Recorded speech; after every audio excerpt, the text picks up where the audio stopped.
And now, and now for your auditory enjoyment, you finally have my voice because I forgot to turn off the monitor mode from when I was testing stuff. Now you should be able to hear me. Abemus sound? What? Turn it back, wait, what? Is it bad?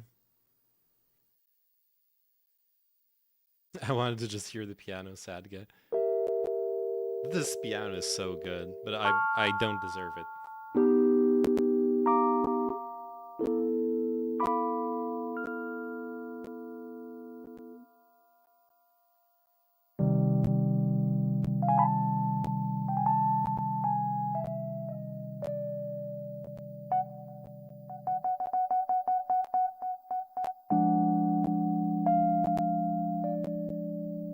There's static noise on piano. Yeah, I know.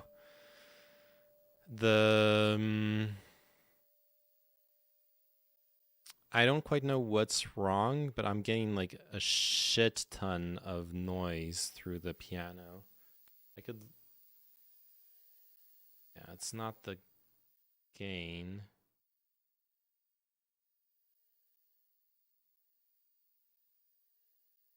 Like a shit ton of electrical noise, basically.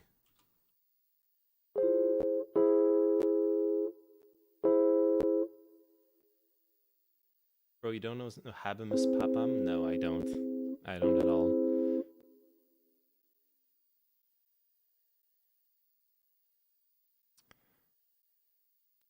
And like, you can see you can see the noise here, right? It's one of the. Oh, I guess I could try something. Let me try the different outputs from the keyboard real quick. What is Habemus Papam? All right, let me mute it. Do you still have the? I guess one thing I could do real quick, I could just add a noise gate that will mostly make the. That'll mostly hide the. Let's see. Noise gate. Add. Yeah, that should be fine.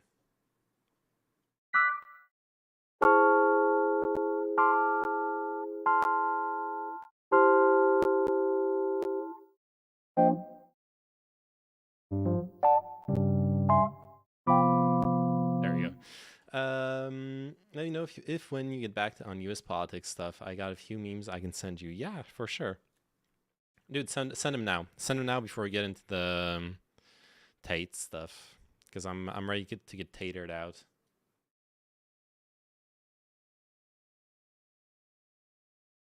I'm ready to Tate out to the max. I know. I saw this. If I have to find them again, okay. It can be for later. It's just I saw this video. I really wanted. I thought it could be like decent content for the stream, and I just want to know like what's going on with the whole court case and stuff. George Santos stuff is interesting. Who is George Santos? Giorgio Santosi.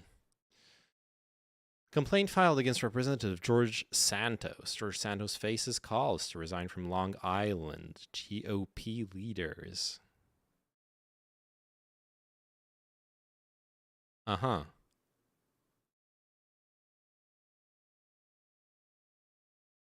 Who is George Santos? This guy, apparently. George Santos, whose election to Congress on Long Island last month helped Republicans clinch a narrow majority in the House of Representatives, built his candidacy on the notion that he was the full embodiment of the American dream and was running to safeguard it for others. Amazing. Also, we are like, why? What's going on with this? Am I allowed to read this article? Because it's like fading to black. Okay, yeah, no. All right, I'll wait for your links, for your linkers. In the meantime, oh yeah, I haven't watched it, but I saw that I just like jacked links from Destiny's video. I was like, okay, there's video there are those videos to watch to know what's going on with the Andrew Tate case. So I wanted to check him out. Bruce Rivers, he's the criminal lawyer. What? Bruce Rivers, he's the criminal lawyer. Bruce Rivers, he's the criminal lawyer. And what he do? And he's gonna react to all the self-snitching. What the fuck? Who the fuck is this guy? Who does like a what kind of lawyer does like a gangster rap? I mean, I guess that's his thing. What kind of lawyer does a gangster rap intro to his video? Does he do it for all his videos? Criminal lawyer Bruce Rivers. Oh no. Bruce Rivers, he's the Yes, it's on every video. Saul Goodman would. Yeah, exactly. It's like a Saul Goodman tier video. Hey Aaron, how are you doing? Writing down the intro idea. It's a good intro. Like the how dumb it is inversely proportional to how good it is on social media, okay? Social media doesn't reward you for calm, intelligent commentary. It rewards you for being funny, and this is funny.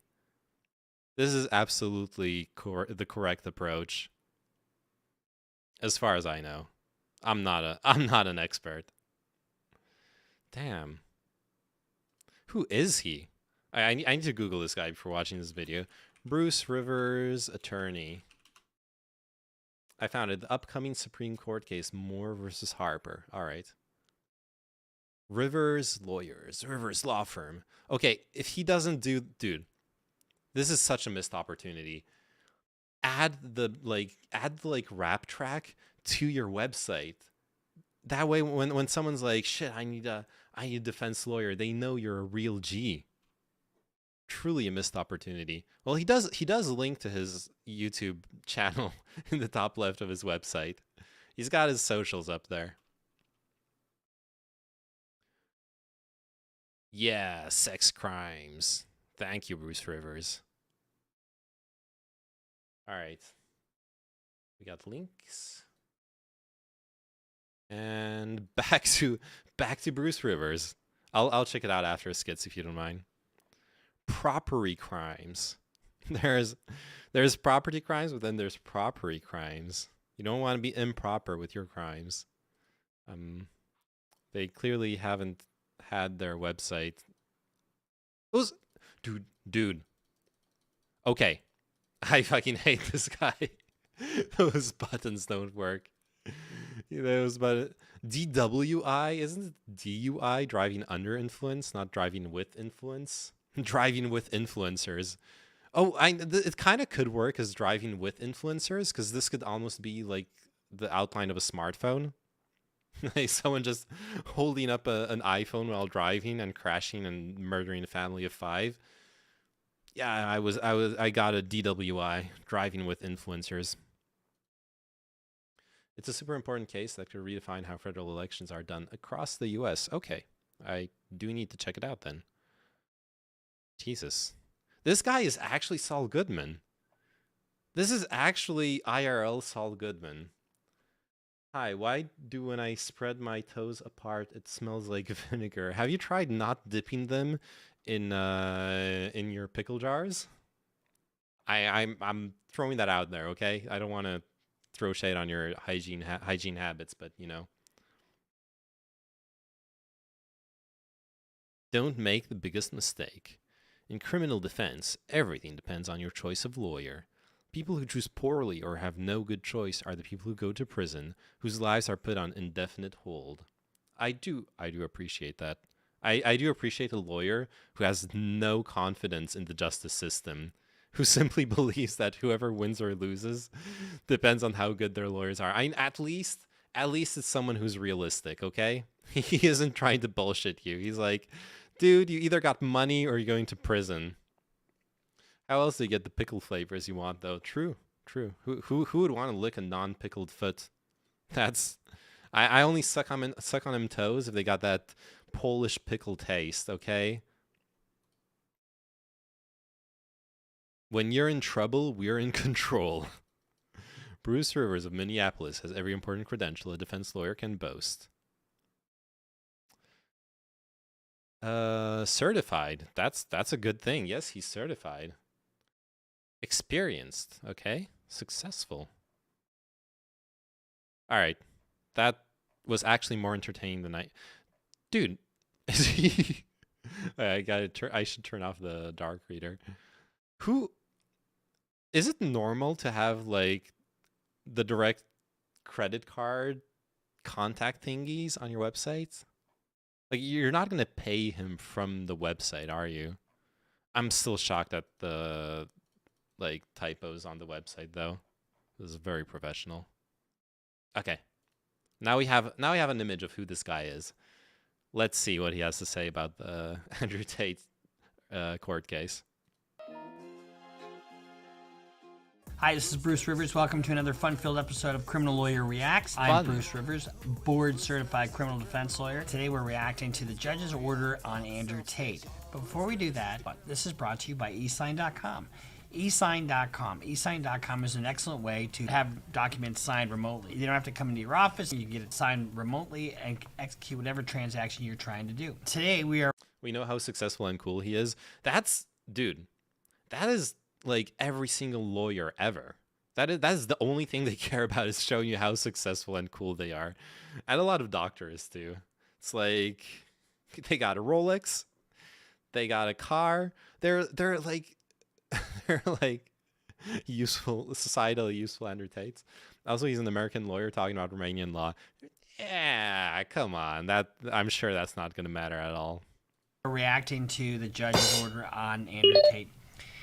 What the fuck are those sound effects? Okay. Gotten some backlash from some incels on our channel about Andrew Tate. I had one guy say, so sad that a lawyer is jealous of Andrew Tate. He'll never reach his level. I hope not. Nah.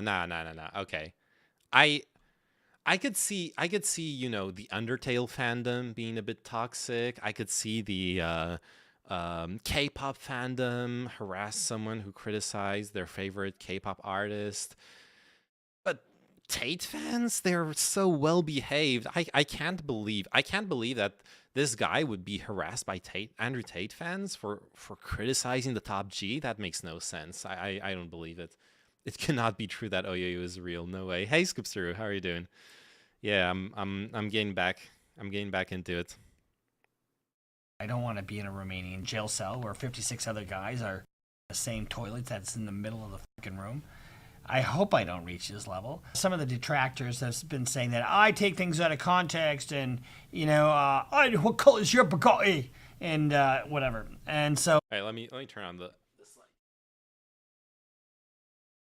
Yeah, that's better. They're too busy fucking chicks and making money to criticize YouTubers. True. No Tate fan has ever dogpiled anyone criticizing Tate. You can check out the comment sections on my video about Andrew Tate. No one's like running point defense for Andrew Tate. Everyone's like really mature, very, very happy to see constructive criticism. But Stinko the Nazi says he knows for sure that Tate is innocent. Oh my god, dude, the dick riders when Tate got arrested, the people like virtue signaling to the whole like Meninist right-wing Twitter circles. Andrew Tate got arrested because he spoke the truth. Matrix is real. The Matrix is real, but it's not what they think it is. All right. So I am going to kind of break down what the judge said. And I think I already did a thing about taking things out of context. But let's talk about what the judge focused on in determining the decision to keep him detained. First of all, Romania is a country that's part of the International Convention. Okay, this answers the question. Okay, I'm woefully uneducated on what happened after his arrest. I didn't even know if he was still detained or if he was waiting, or if he was released or whatever. So I guess this guy's going to clarify it now. Against sex trafficking. So they're trying to standardize things across the globe because sex trafficking by its nature is borderless. In other words, if everybody has that's part of the International Convention Against Sex Trafficking. So they're trying to standardize things across the globe because sex trafficking by its nature is borderless. You remember when Andrew Tate said that the reason he liked Romania was because the laws were less protective of women? Well, to be fair, when he said that, it concerned sexual assault, not sex trafficking. So I understand. Maybe he got a little bit confused.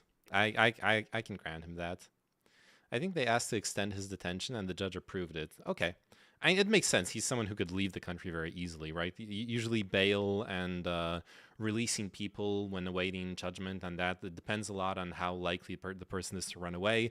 If Andrew Tate yeets the fuck out of Romania, there's nothing the Romanian government can do to get him back in there, basically.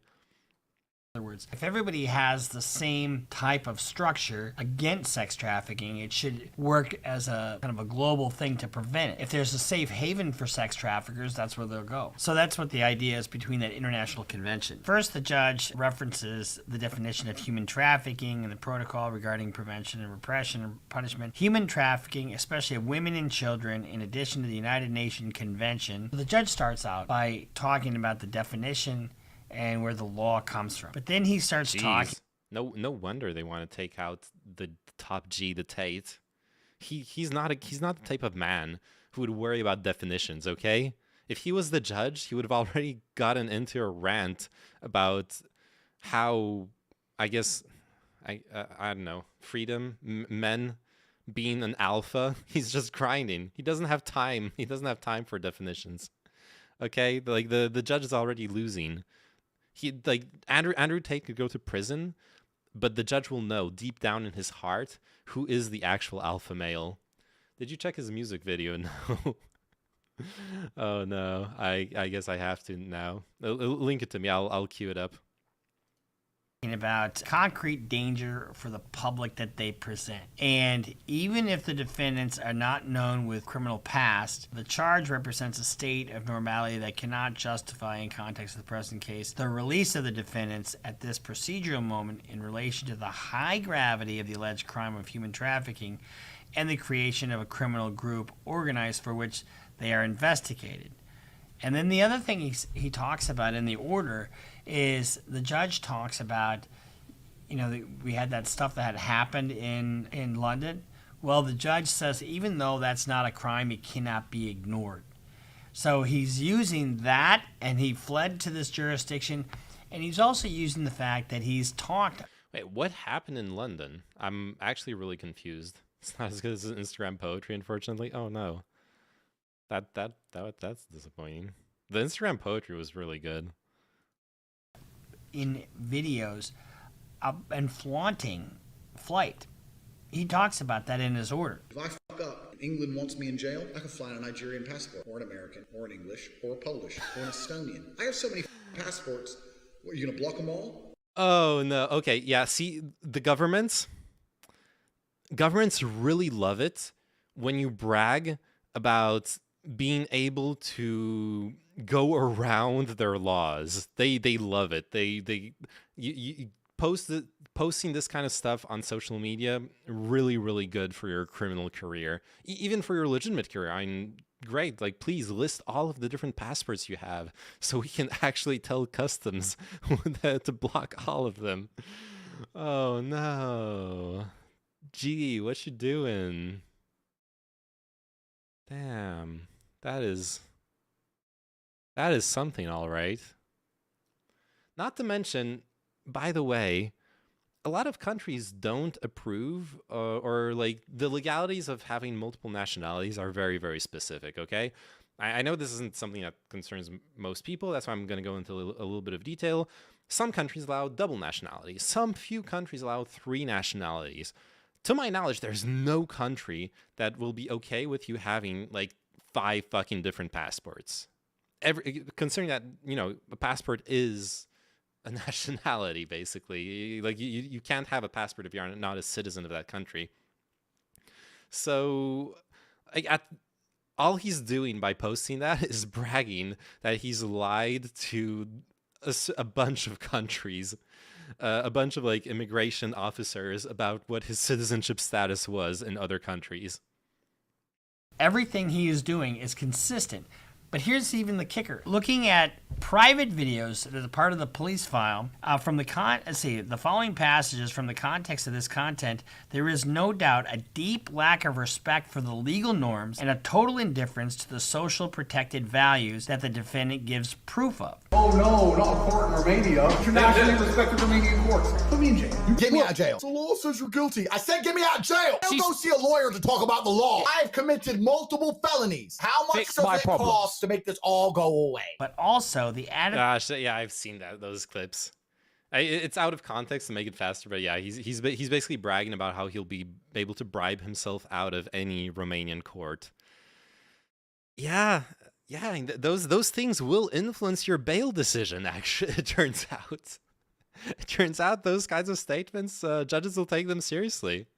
Yeah, you think you can get away with this? Okay, then we're not letting you get away.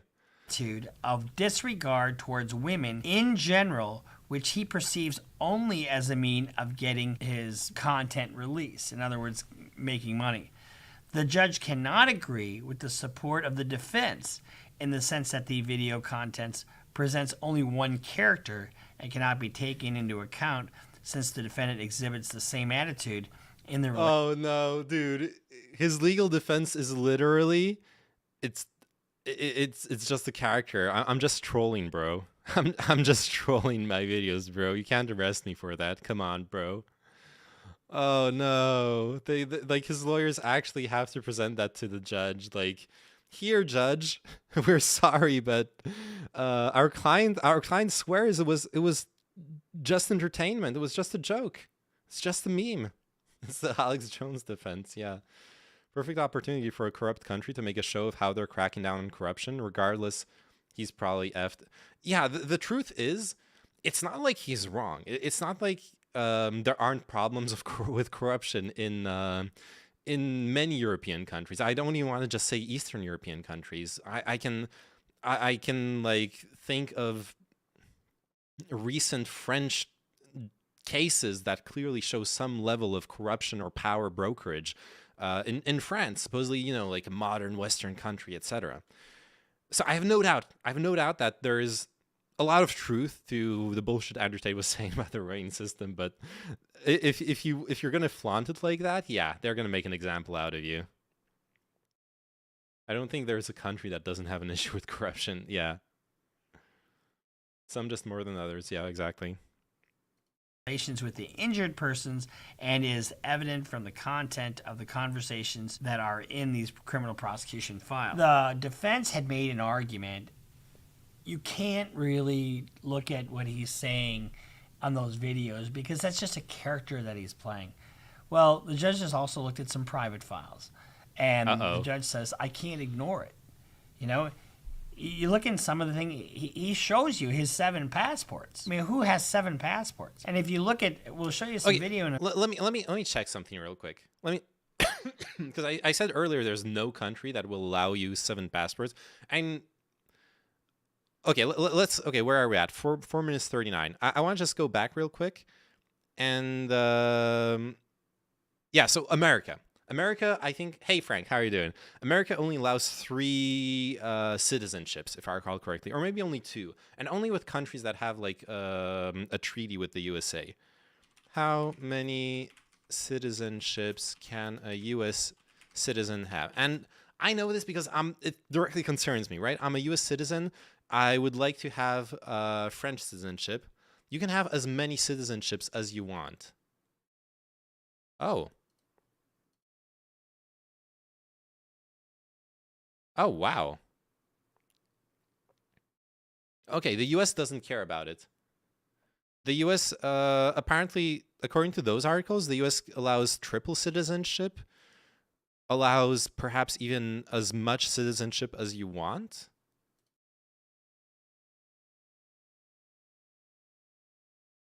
The answer is you can have as many as you want depending on your original citizenship. Okay. I got fact-checked by Andrew Tate. I actually, damn, top G winning again. Okay, next country. Because he lists a couple of them, right? It's about that in his order. If I fuck up and England wants me in jail, I can fly on a Nigerian passport. Nigeria. Okay, let's check each of them. Nigeria. Multiple citizenship. Nigeria allows dual nationality for most persons, but does not allow persons who have been naturalized in another country to naturalize as a Nigerian. So only nationals of Nigerian origin are allowed to then also be nationalized in a different country. So only Nigerians can then acquire a second citizenship, but a U.S. citizen cannot acquire Nigerian citizenship without renouncing U.S. citizenship. So Nigeria is already off, like, wrong. Or an American, or an English. Or you know, or he lied to the Nigerian authorities. UK, multiple citizenship. I'm doing each of them. Dual citizenship is allowed in the UK. Multiple citizenship, actually. Multiple nationality, multiple citizenship. Okay. Dude, we need a POE tier spreadsheet to plan out the best build for max citizenships. Looks like spawning in Nigeria is a good bet. Dude, there actually is this website, best passport to have. Someone actually did that. And there is like this app that lets you check which are the best passports to have. And fuck, I'm not gonna find. I don't know if I'm gonna find like the exact. Oh yeah, I think it was something like. I think it might have been actually this website. Might have been exactly this website. So like, apparently, United Arab Emirates is #1 best passport to have. Oh damn. Yeah, because 122 visa-free countries to travel to. Sweden, Germany, Finland, Luxembourg, Spain, France. Yo, France, 129 countries visa-free. That's pretty good. Polish passport for the win. Yeah, but wait, Polish passport, where is it going to be? Yeah, rank 3. Yeah, 124 visa-free countries, 49 visa on arrival, which is fine, 25 visa required, 173 countries you can travel to. That's pretty damn good.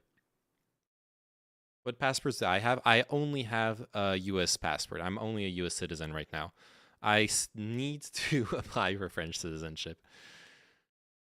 Honestly, the French and U.S. citizenship combo, I know a couple of years back it was really, really good because U.S. citizens weren't allowed to go to Cuba, whereas going to Cuba with a French passport was like, yay, we love you. Come, please come into the country, no problem. Just make sure you leave the U.S. passport at home because that shit doesn't work out too well together. Yeah, there you go. USA. Classic USA. Think they're #1, but they're actually somewhere down the line. Yeah, I actually didn't expect Poland to be this high up. Poland's doing pretty damn well in this classification. Does United Arab Emirates allow foreigners to naturalize? All right, let's check it out. UAE naturalization. A UAE passport in Dubai can be granted by descent, by naturalization, by marriage, or by exceptional merit. The latter option is available for investors. Before applying for citizenship, they obtain a 2 or 10-year residence permit by investing at least 750,000 AED. Is that what's it called, dinars? Basically, it's $204,000 in UAE property. Yeah, so like in most countries, the truth is, in most countries, you can just buy citizenship. This is not something most people know because most people don't have the level of wealth where that actually matters.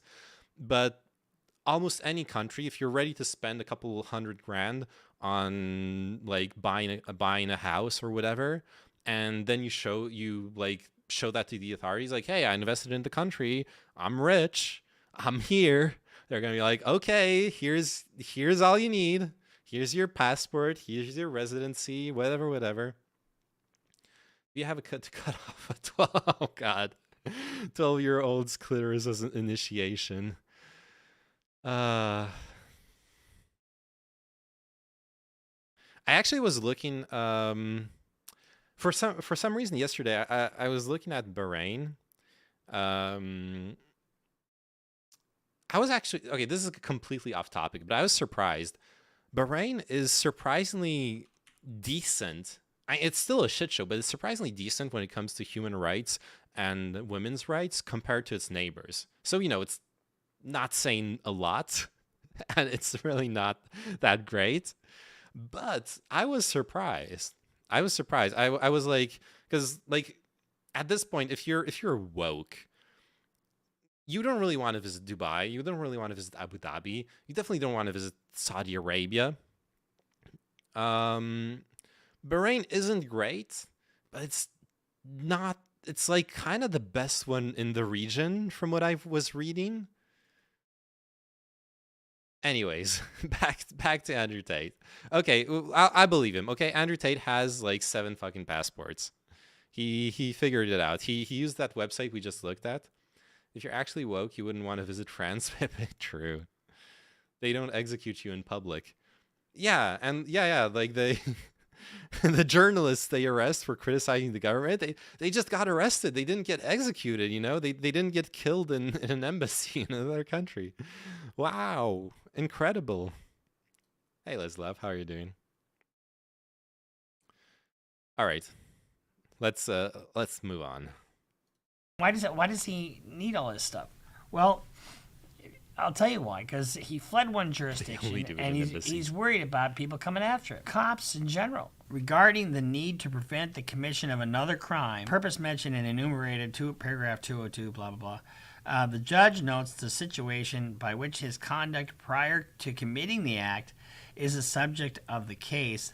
The defendant proves the real risk of repeat criminal behavior. The judge is basically saying is, if you look at some of the recent statements put out by his camp, Andrew Tate has nothing but the utmost respect for law and authority, nothing but the most respect for the Romanian courts. Oh no, not a court in Romania. Of course they're going to say that now, but what did he flaunted it on his video. He absolutely flaunted it. Andrew Tate's videos that he made are completely biting him in the ass. When somebody tells you who they are, yeah, believe them. When Andrew Tate tells you... I have to say, though, I really don't like the court of character part of judging people. Like, I understand, and especially for this, like, bail, do we release him or do we keep him situation? I'm not criticizing that. This seems to be the correct way of judging whether someone is likely to run away from the country or not. You have to basically go through like a judgment of character. But I kind of hope that this whole like judgment of character thing isn't going to be a part of the main court case, because it shouldn't. A court case should be based on the investigation of the specific allegations of the crimes being the person is being accused of. And like someone can be a piece of shit, a terrible person, and be innocent. Just because they're a terrible person doesn't mean they should be going to jail. I don't think anyone is too fast to judge Tate at this point. No, like this what the Romanian court has done is perfectly fine. It's just this like, I don't know, I skip through. I know you've read The Stranger by Camus. There is a little bit of that here, right? Of like, you didn't visit your mother on her deathbed. Truly, you detest society.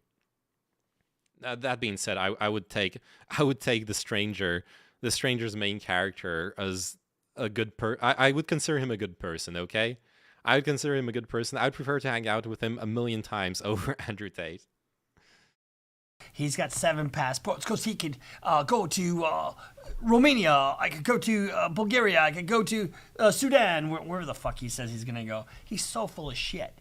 You know, and the thing that kills me, Andrew Tate honestly, full of shit? Nah. About this guy in Never. general is the hubris.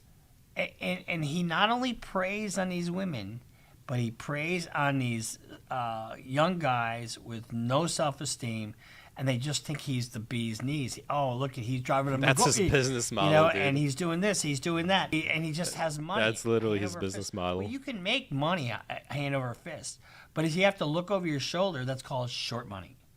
It's absolutely short money. And so anybody out there who's paying $50 a month to Hustle University, which I don't think exists, And judging him on self-described coercion and human trafficking on stream is not the same as hating on his mom. Yeah, of course. Of course. Yeah, I know. And that's why I was saying, like, and especially here, once again, they're judging on whether he's gonna like run from the country or whatever. Everything is correct, but it's like I don't want, when the court case comes around, I want him to, like, you know, get testimonies from the victims, like, not just have his weird like video stuff be all the evidence, which I doubt that's the evidence because of how the fact that they're actually arrested him. I imagine they have an actual investigation behind that. The bee's knees. It's been a few decades before I was born since I've heard that phrase was said. Yeah, that's this guy's a boomer. anymore, is someone that needs to look elsewhere for motivation and support. In that motivation that you're looking for, look at what he did. He started out being successful as a fighter. You don't make a lot of money as a professional kickboxer. True. He wound up with, when he got done with the fight game, he had 70 grand to his name. He blew 30 of it trying to gamble it to try to get a place in Thailand. Oh no. No. Okay. I think you're memeing these. The pizza box thing is absolutely, I'm like 99% sure it's bullshit, right? It was okay, yeah, thank you.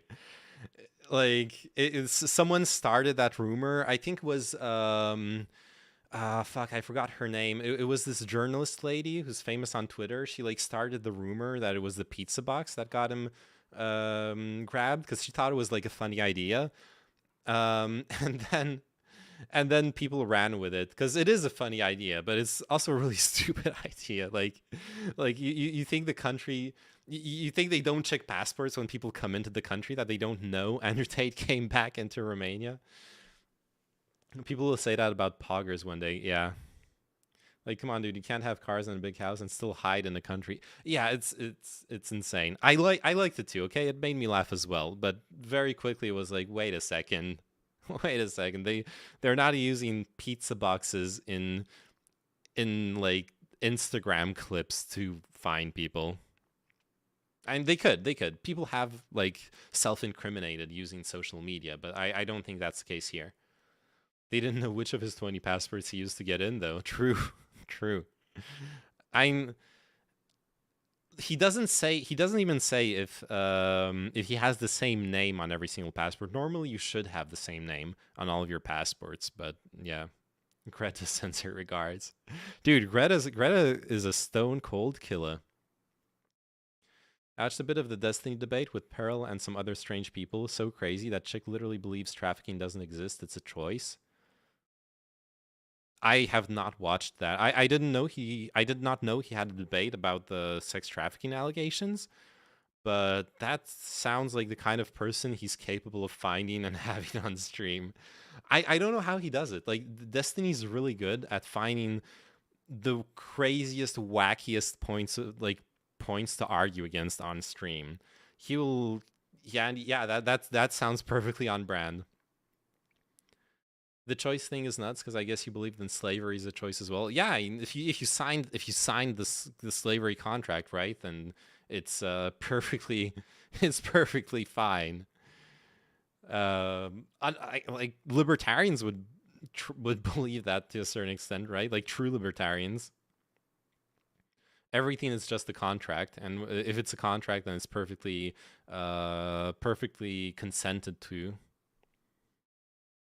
And it was left with $40,000 left.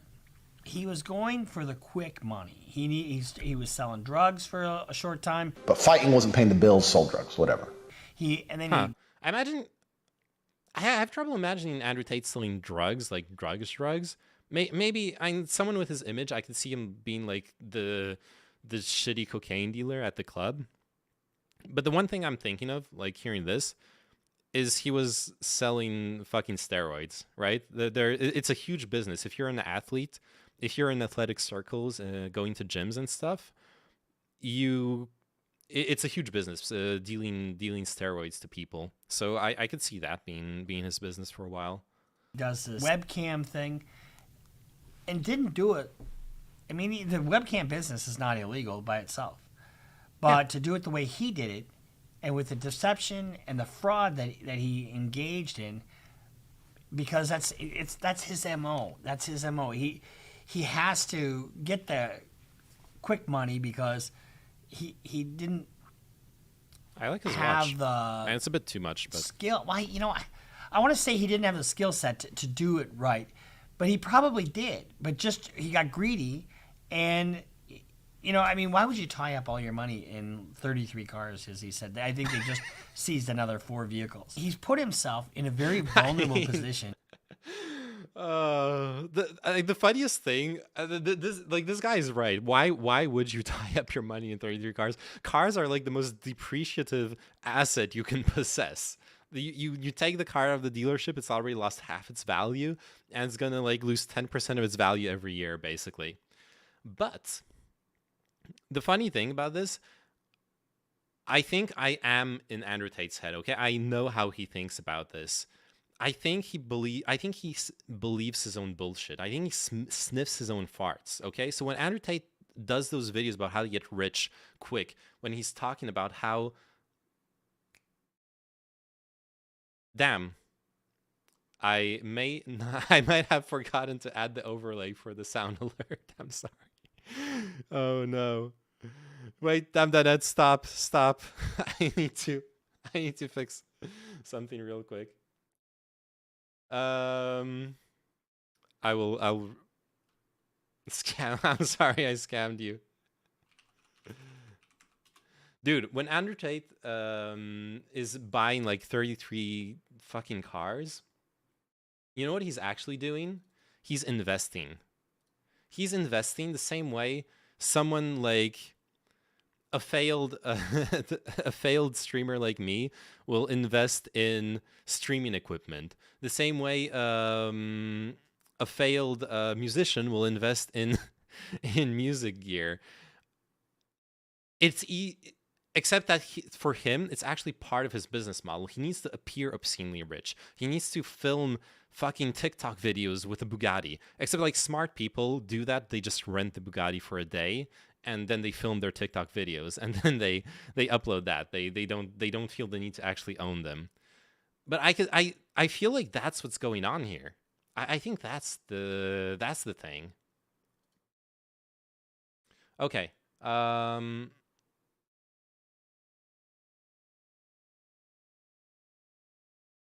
I need to add the overlay. I'm sorry. I didn't until now.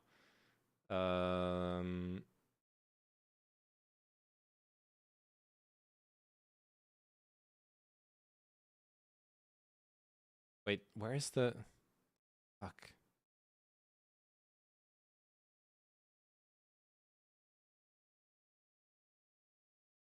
Damn it. I'm sorry. I know there. Plus the thing is, I know you need to add an overlay to actually make this shit work. But I just completely forgot about it. I set up the sound alert redemptions, and then I forgot to actually add the overlay. Ah, no.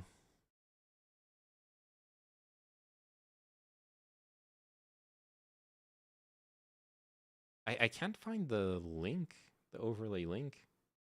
Where is it? What's going on?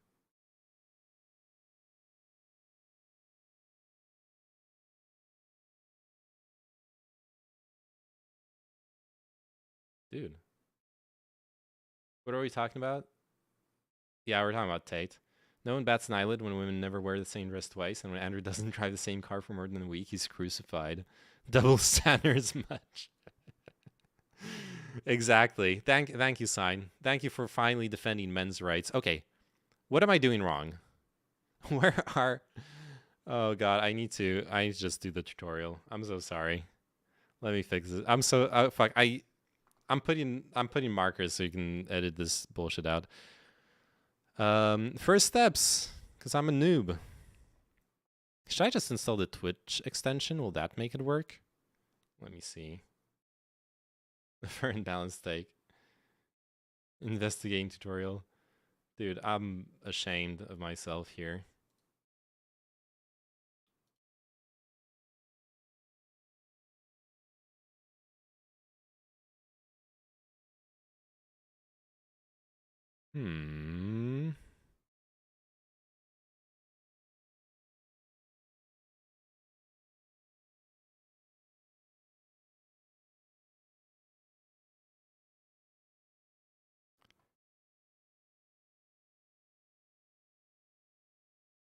I don't care about the emote wall.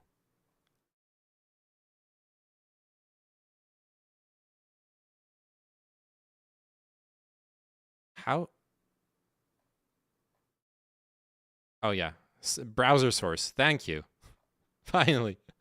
Okay, implement the browser source. Oh no. Head over to your SoundAlerts dashboard. Okay.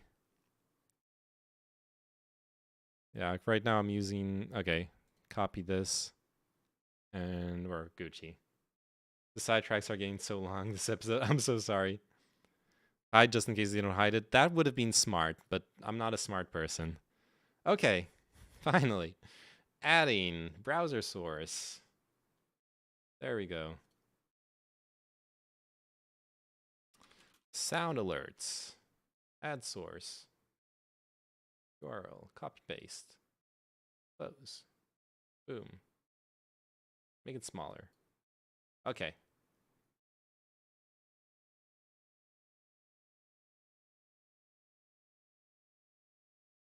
Oh god, it's so fucking loud. Jesus Christ. Oh my god. That was rough. Okay, I need to lower the volume. The remaining police should film Andrew Tate interrogation and tell him they're releasing it online and set him to brag about his crimes. Would you have the willpower to resist? True, actually true. Okay. I think I can control the volume here, right? If I go here, okay, like this one's way too loud. Let's do 70% save.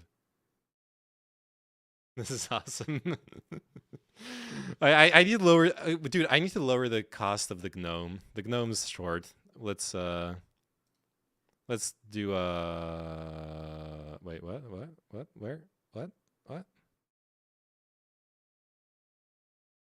Wait, how do I modify it? Oh, wait, here. Let's just do 100 points for the gnome. Okay. It's not working for me. Oh, it should work now. Well, yeah, it was broken earlier, but yeah. You should up the volume higher. No, I should not. Okay. Oh, sheesh is not working for me. Oh.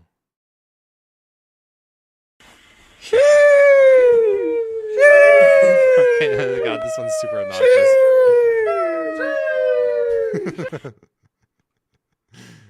Okay. This one's super obnoxious. I'm upping the point cost and lowering the volume. 80%. Let's do that. It's so long. Yeah, I might end up removing that one if it gets abused. Okay. Anyways, dude, all this to say, all this to say, Andrew Tate, the reason he has 33 fucking sports cars is because it's actually a part of his marketing image, right? He needs to be able to go down and film a fucking TikTok video in his garage and have like 33 Bugattis. That's how he makes money. I thought it'd be more like sheesh, like gnome. Yeah, I like the fact that it's like sheesh. But yeah, it's a bit obnoxious for a stream. I might like switch it to just the normal sheesh. For now, I'll just leave it at a higher points cost. By engaging in criminal activity. When you break the law, you give the government.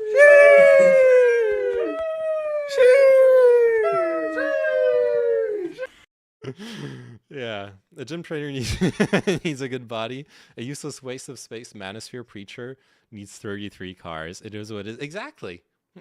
That literally is what it is. A foray into your life, right? You just do, because you give the government the ability to then control your life. And who's controlling where he is and what he's doing? No one Had controls he the top G. done this the proper way, and I don't know what that means exactly because I'm not in the webcam business. The guys that are looking at him as an idol, and there are a lot of you out there.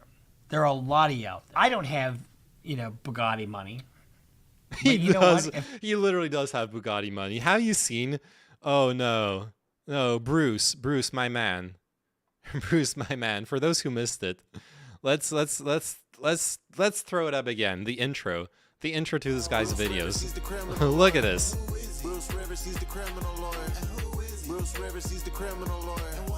Look at this guy. Look at a criminal lawyer presenting his videos this way. This smells like a Bugatti, okay? I refuse to believe he does not have at least one, perhaps 20. He was like, François Fillon. That is not a compliment. Alright. Hello. Ooh, I've been away, but I have returned on the wind. Welcome back, Sabercat. How are you doing? Actually, I've been away as well, so you haven't missed anything, honestly. He only has a Lambo. Feels bad, man. Truly a lawyer of the people. Can he give the money back? If I had to do what Andrew Tate did, I wouldn't want Bugatti money. Even if I had that kind of money, I wouldn't fucking buy a Bugatti. When you set up your program, whatever your program He'd buy a is, fucking Rolex. Have you seen this guy's watch? He'd buy like 10 Rolexes instead of a Bugatti. Work, start your own business, whatever you're doing, you got to do it so that it isn't like Andrew. So he's vulnerable himself, okay? Let's look at what he did. His first victims were addicts, right? Drug addicts. Second victims, and he's always doing something in the back of people. The second victims were the ladies that he was keeping there. And I know some people said they were free to leave at any time. Bullshit. They wouldn't have a case if they weren't. You got 6 people who said they weren't. Okay, look, I agree. I agree with everything this guy has just said. But there is something very, very ironic in a defense lawyer saying they wouldn't have a case if he wasn't guilty. This is that guy you want to go to when they have a case against you and you're not guilty. And he's saying that he is guilty because they have a case against him. That's kind of fucked up, okay? Not gonna lie. But then the third victim was you guys. You guys had signed up for a Hustler University. You were hustled. I mean, you were online, and he was feeding what you needed to hear. And unfortunately, it was BS. It was absolutely BS. I know it's. But that being said, I agree with everything you just said. Like, absolutely. Andrew Tate has made his living past his athletic career. He's made his living just off of exploitation, right? Drug dealing, that's exploiting other people's addictions, like this guy said. Being a pimp is exploiting women and exploiting men's horniness, you could even argue. And obviously, yeah, Hustlers University is just exploiting people's desperation for some way out of the mundanity and the grind in their life. Bruce might just be financially smart. Even if you're in the tens of millions, a Bugatti is a dumb and noticeable throw of money. Absolutely. That's how I understand it. That's how I get it as well. The way he says that, like, buying a Bugatti is dumb, I'm hearing a guy who's, like, going to put that 300 grand into Microsoft stocks, okay? That's how Bruce comes off to me. As someone who's, like, financially literate, who believes in investing the money, and so on and so forth. But obviously, a successful lawyer, he's got his level of wealth. That's what I was making fun of. Like, this isn't some rando poor guy. You know, if he wanted to, I'm sure he could have a Bugatti. Tate lost his Bugatti. If I had Bugatti money, I'd buy cars from the 1980s, like the Fiat 650 and Pandas, Volkswagen Sirocco, and Scorpios Alfa Romeos and Lancia Deltas, as they're just more pretty. They're just more pretty cars. Dude, you would have loved. When I was on vacation, it was a while back. When I was on vacation with Sophie in Normandy, when we went to the beach one time, we stumbled on this. Like. Car show. It was dedicated to the Peugeot Alpine, and it was basically every single model of Peugeot Alpine, from the first ones to the new ones, all the different iterations. They had, like, every color. And yeah, those are beautiful cars. I totally get that. Like, if you have fuck you money, if you're really rich and you want to collect, like, nice old cars, yeah, that's a really cool thing, for sure. As long as you got space in your garage. Dude likely charges 500 plus an hour. Absolutely, yeah. Unless things have changed, Bugatti started, like, at least 1 million. No way. That is absolutely wasteful. Yeah. I thought the Chiron was the cheaper model, but apparently that one's 3.3 million. A new Bugatti? What the? Bugatti Veyron, 1.9 million. The cheapest one is $2 million. Wait, I'm sorry, I'm not showing it. The cheapest one is $2 million. Why? Why would you do this to yourself? Okay, yeah, this Bruce guy is so right. This is so wasteful. Dude, you could, once again, you could buy $2 million of Microsoft stocks and just, like, live off the dividends. Oh no, that is something, all right. And that's also what makes it a status symbol, right? How many baguettes does it make? Less and less with inflation, you know? I could retire on that. I could retire on that too. Absolutely.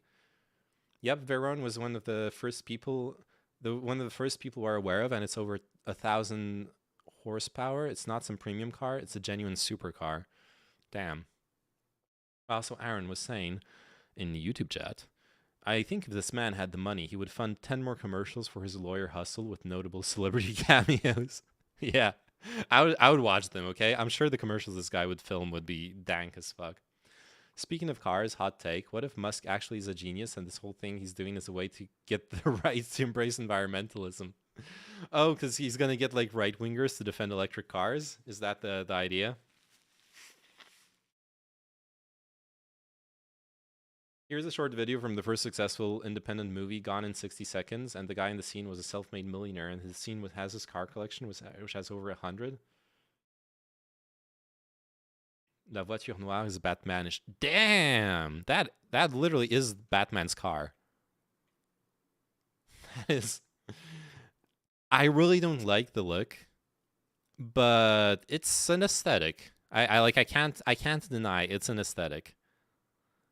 I could see why a billionaire would buy this. A millionaire shouldn't buy this. Like, you can't afford multi-million cars, but a billionaire can afford this, yeah.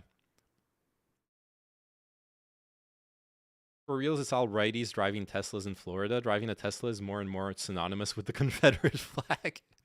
Oh no! Time to just Time to just go full memes, you know. Release the Tesla with the Confederate flag already printed on top of it.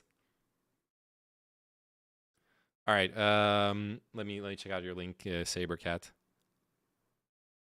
Gone in 60 seconds, music video.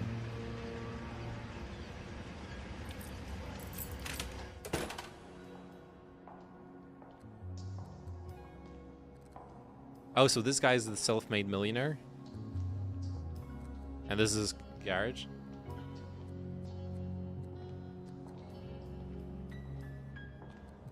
Yeah. Going for the truck.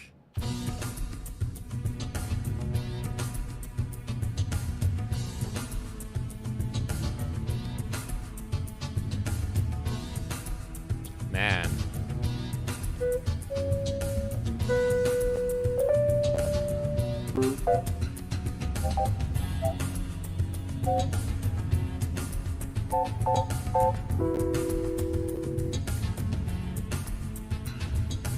I love this kind of music.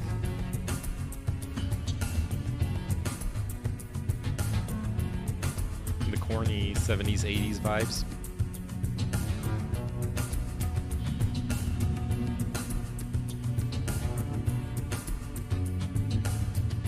Yeah, this guy really wanted to show off his car collection. The haircuts, yeah.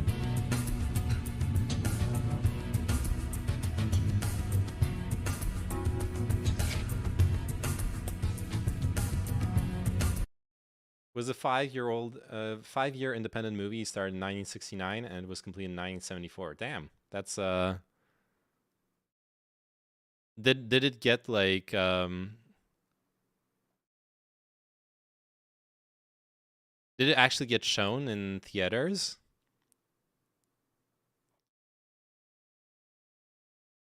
I prefer the Nicolas Cage remake. Oh no, there's a Nicolas Cage remake. Damn. What a wacky world. Deny climate change, but drive electric cars like they're giving them away for free. Yep. No way you get that hair inside a car. Greatest looking car ever is this. Oh no. No. No, dude literally put a door wedge on wheels and calls it a car. Oh no. It was a NAF remake with Nick Cage, but until Halloween, it was the most successful independent movie. Interesting. All right, let's finish this video. I'm getting way too sidetracked. Fashionable in some circles to be full of bravado and say, oh, my bitch is doing this or that, and have this persona. But you know what's even better than that is being revered for being a hard-working son of a bitch and providing for the people around you and having their admiration. That short circle of people, and there's nothing beats that. You know, I have a family that sits around me. You know what's fucked up in all this is I've listened to enough Andrew Tate to know that if push comes to shove, Andrew Tate is going to pretend that this is what he's advocating for.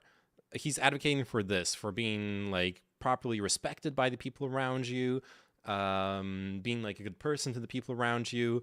If you like start debating him on this, but that's not what he's actually advocating for, right? Just because he says like once or twice a couple things that go in this direction does not compensate for the hours and hours of content of this super materialistic, super lame, misogynistic, abusive image that he's glorifying, basically, right?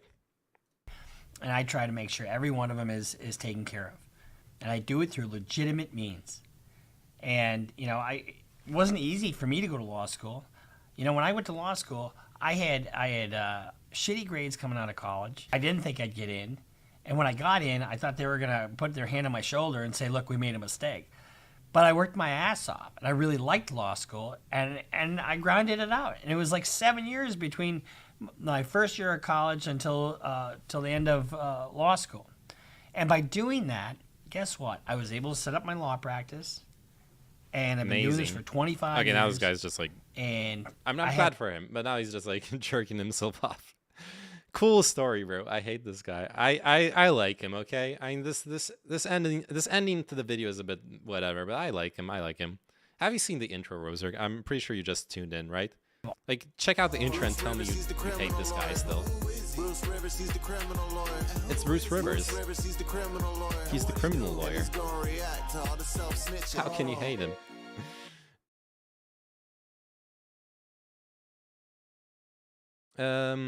That's the Lancia Stratos, a multiple winner of the World Rally Championship, as it was a rally car with a Ferrari engine. How do you rally with a door wedge?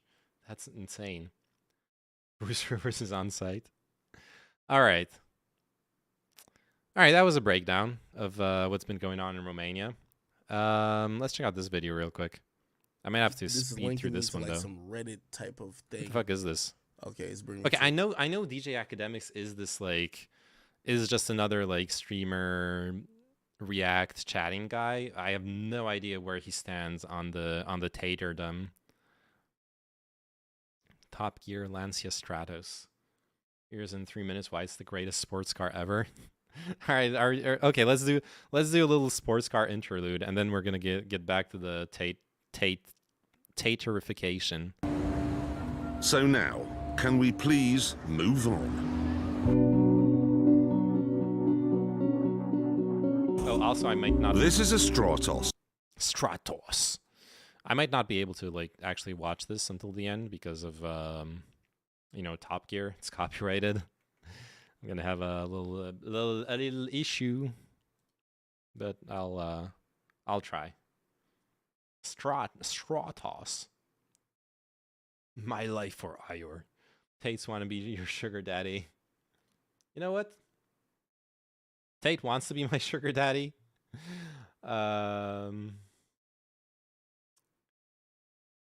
It's what can I say?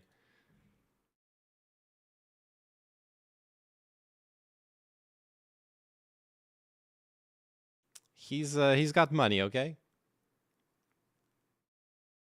Oh, the song, the Tate song. Okay. Yeah. I'll check it out in just a second. I need to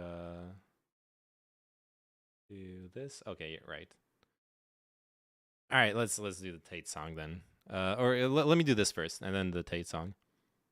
It had a 2.4-litre Ferrari V6 mounted in the middle. It was Italian. It was styled by Bertoni. And it was completely impractical. Like most luxury cars. All the supercar boxes. But unlike any other supercar before or since, it wasn't designed to be parked in Monte Carlo. It was designed to get there, like this. Its absurdly short wheelbase meant it was agile, and the Ferrari power meant it was fast. So fast that it won the World Rally Championship 3 times. That's like IRL. This is like IRL fucking Joy of joys, they made Initial D. 500 Stratoses for people to buy. I'm not at all okay, yeah, they detected copyrighted content. I'm not at all a car nerd, but still, like watching that car take on those turns and shit it's fucking impressive. Is the Top G still in prison? Yes, we just watched a video, Thunder, where a lawyer was breaking down the court's decision to keep Andrew Tate in detention. They've gone through his social media, which is public domain. It's publicly available. And after seeing the videos where Andrew Tate openly says, "Hey, I don't care about Romanian justice. The courts are a joke. I can leave the country anytime. I have 10 different passports, so I can flee to any country." They decided that he can't be let out of prison until the court actually takes place, until the case, advances. Exactly. So when's he getting out? My understanding is he's not getting out until they find him innocent, basically. If they find him innocent. I like the new Porsche Taycan. Let's check it out since we're on a sports car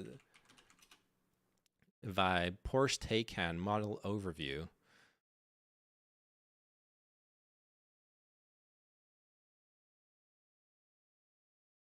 All right, all right.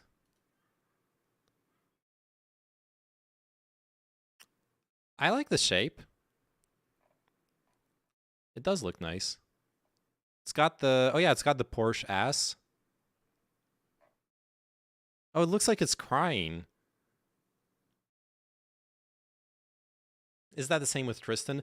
No, I don't know what the situation is like for Tristan, Tate. I'll take it over a Tesla for sure. The colors are nice too.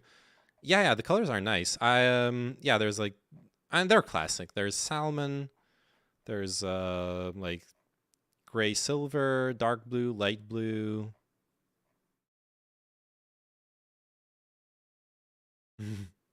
Sam Hyde just bought a GT3 RS for 250K. Why? Why would he buy why would Sam Hyde buy a sports car? He's not rich, is he? All right. Anyways, how are you? I'm doing fine. And you? Been struggling for like the past month with some personal stuff, but I'm back. I'm getting my shit sorted out, so I'm ready to stream again on the regular. I'm back stronger than ever because they didn't kill me. I also like, I know this might, if you're like a big Porsche fan or whatever, this might sound lame. I like that they did the like family-sized Porsches, you know, for this Taycan model. Because like when you think about Porsche, you're thinking about this, right? The like small low rider or whatever. But then you look at this and you're like, oh wow, I actually have space in the trunk for the kids, for the kids and all their like dumb shit. So I like that. I respect that. I'm chilling, going to play football on Sunday. Nice. Yeah, I've been trying to get back into working out and like basic sports and stuff as well. Right now I'm an absolute marshmallow when it comes to being in shape. So I've just been doing like a 15-20 minute routine, and if I keep it up for like a week or two, then I'll be a bit more in shape. Then I'm like gonna work my way up progressively to not hurt myself. Here's Lancia's official site video with subtitles, as it's very Italian. They also have a Mustang like that too. Damn, you guys really like cars. It's very nice looking compared to all other electric cars. Oh, it's an electric. That's dank. They also have a Mustang like that too. Nice. Okay. Right now, this is looking like a Polyphia music video. Like the all white, like Versailles mansion type decor. This is a Polyphia music video. This is still a Polyphia music video. This is still a Polyphia music video. Con una parola, solo con una parola, per me questa parola è emozione. È l'emozione che si prova davanti a un quadro di Leonardo, o l'emozione alla fine di un bel film di Bertolucci, o quella che si prova guardando un bel panorama della Okay, now it's no longer a Polyphia music video because it's not Tim Henson. We are seeing.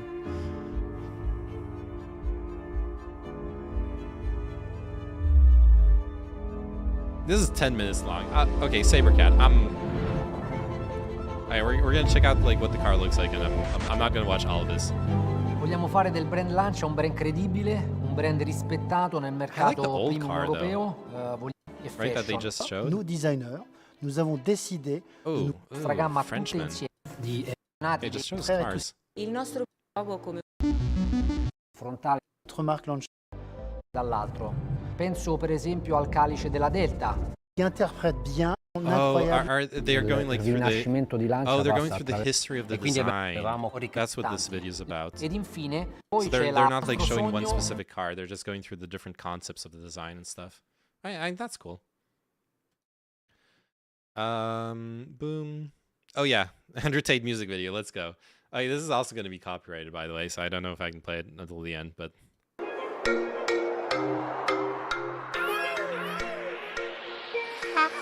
Girl, you look good. I don't wanna lie. You know I wanna fuck, but I don't wanna try. I'll take you to Dubai, put you in the sky. Money on a plate, girl, I know you wanna ride. I'll make you feel nice, get a little high. But if I'm on the grind, then I probably won't reply. I'm the type of guy, bitches on the side. I'ma spend the money, we can spend a little time. Dude, I'm sorry. Like, I don't want to. Personally, okay, this is subjective. This is just me. This guy is so uncharismatic. Like, if he wasn't rich, he wouldn't be fucking anyone. Okay. Like, look at him. He's so goofy ass looking in his car. Girl, you look good. I don't wanna lie. You know I wanna fuck, but I don't wanna try. I'll take you to Dubai, put you in the sky. Money on a plate, girl. Like, look at this shot. He's like how this is not a hot guy. This is not. How did this make it through editing? They could have just put in another shot of some hot chick and it would have been fine.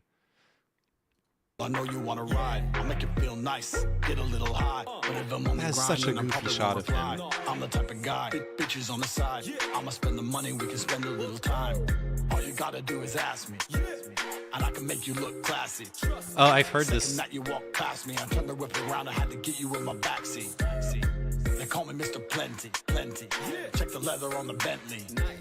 Show your friends will get friendly. Maybe I could be your sugar daddy, yeah. Cause I'm all about the money. Maybe I could be a sugar daddy, yeah. I ain't in a hurry. Those the only thing that I'ma marry, yeah. I know you got problems, baby. I know you feel stressed on a daily. So let me put your body in flex mode. Giddy up, let's go, baby. Wait, what did he just say? Let me put your body in defense mode? What? So let me put your body in flex mode. Let me put your body in defense mode? Wait, is that actually the line? What's the song? I need to find the lyrics. Andrew Tate, Sugar Daddy lyrics. Andrew Tate, Sugar Daddy lyrics.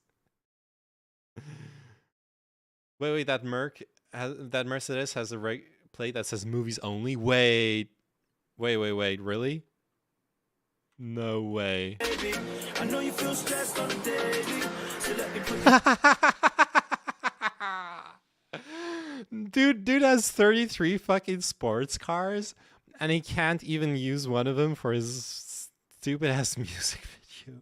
They had to rent a fucking movie car for the music video. No fucking way. Oh no. Okay.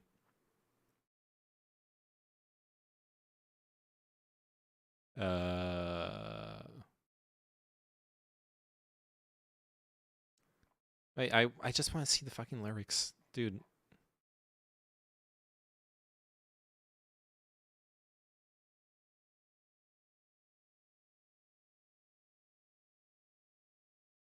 Dude, what is this website? Okay, I am just gonna go here.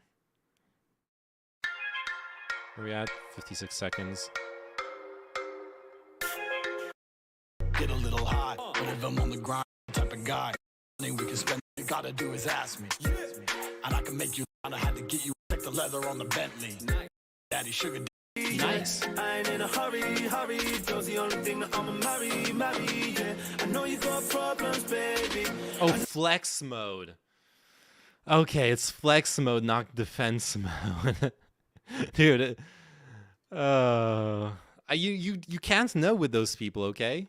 You can't actually, you don't even know. Like, maybe he's like, yeah, I'm gonna put you in defense mode. I'm gonna put you in fight or flight mode, bitch. Like, maybe that was, I could see them unironically throwing that out, okay? You're just hating, I am.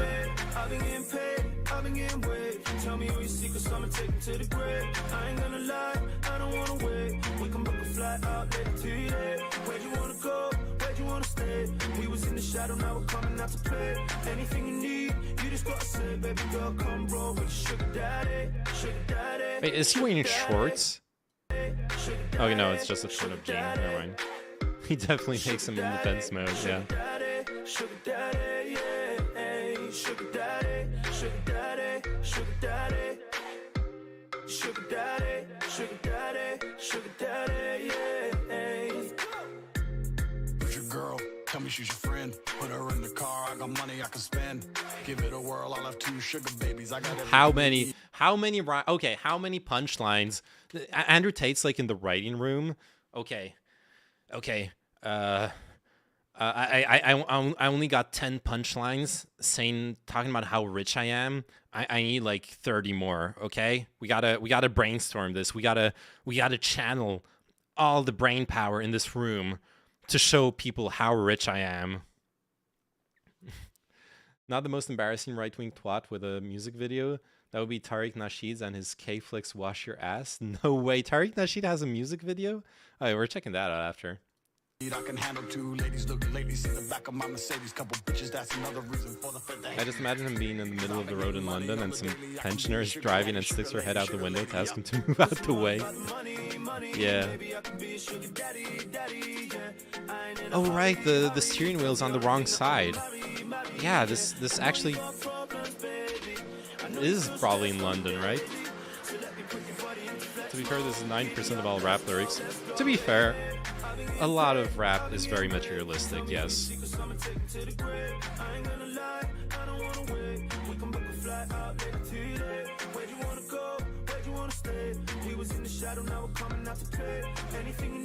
Is this his brother, or is this some like rando he brought on because he like has some marginally better flow than him? I'm not sure. I don't know what Tristan looks like. Does he even rap 16 bars? I didn't count the bars. I think with the 2 verses, he probably has at least 16 bars, right? The other guy seems to fit the part, so he seems to know. So he probably knows what's.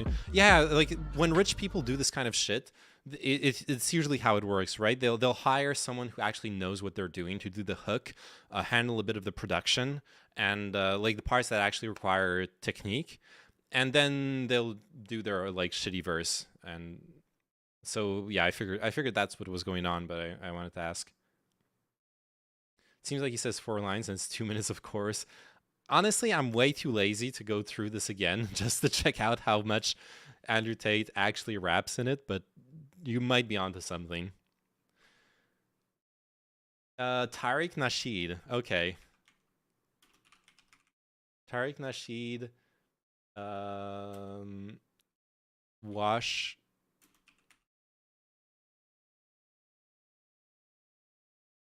your ass. K-Flex. Oh no. Boom, nickel. K-Flex up in this motherfucker, nickel. K-Flex up in this motherfucker, nickel. The original Flex, nigga. Recognize this shit. Coming at your... Okay, I mean, the music's already, as far as, obviously it's different style. This is like old school hip hop. And like, I don't know what Andrew Tate's was exactly like copying. I'd say maybe like modern R&B rap style. Obviously different style. I'm biased. I prefer old school hip hop. I'm a boomer, but yeah, it's much better. I like this. With the new underground album, nigga. Wash your ass. Now the title of this album, Wash Your Ass, has 2 meanings. It has a literal meaning. Yeah, the beat is way better. And the metaphor for Wash Your Ass is that this industry, the hip hop industry, is Alright, let's skip the intro. Squash your ass. Just grab a dish, open up your puss and squash it. Squash it. I say Keisha and LaTanya need to wash your ass. Angela and Nicole need to wash. Okay, the lyrics are not better, and this beat is not great. This is...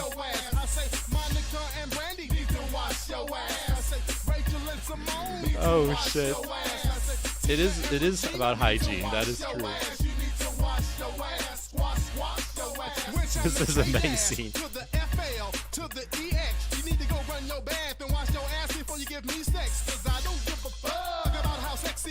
We gotta drop this? Yeah. Dude, like as a DJ, I would love to be a DJ just to be able to like have like, you know, a perfectly nice set, people jamming out to it, and then you just drop like a fucking alien thing into their ears like this. I would love to do that. I fantasized about doing that, honestly. Push, don't push, and spray your bush. Your cootie cat really stinks. It's kicking like Billy Blanks. Better wash your ass, you heifer. Wash your ass, you heifer. Little heifer, shake a heifer, take a heifer, piece of heifer. You got to wash your ass. You got to wash your ass. Man, this just goes hard. Wash your ass. I say now wash your ass. You got to wash. That little like lead synth coming in. I actually like this. I'm gonna listen to this. Oh. Weird kink, but okay. How is washing your ass a kink? Okay, no, you better fucking wash your ass right now. I watched my son Hunter off an adult film site, and it's the most silly film I've seen since Neil Breen's Faithful Findings. Yeah. Scoopster was my brother, and he knows he knows one of the one of the people in Faithful Findings. There's going to be a new Neil Breen movie, by the way. I forgot the name, but there's going to be you're my DJ kink. Oh, okay. There's going to be a new Neil Breen movie, so we better wash your ass, get ready for it. Okay, let's move on. Let's move on from washing our ass and check out some DJ Academics. What's he got to say? Okay, he's streaming on Twitch. Okay, so he's a Twitch streamer. What's he got to say about the Tate stuff? Let's see. Twitter. So I don't know if this is true at all. So let me see.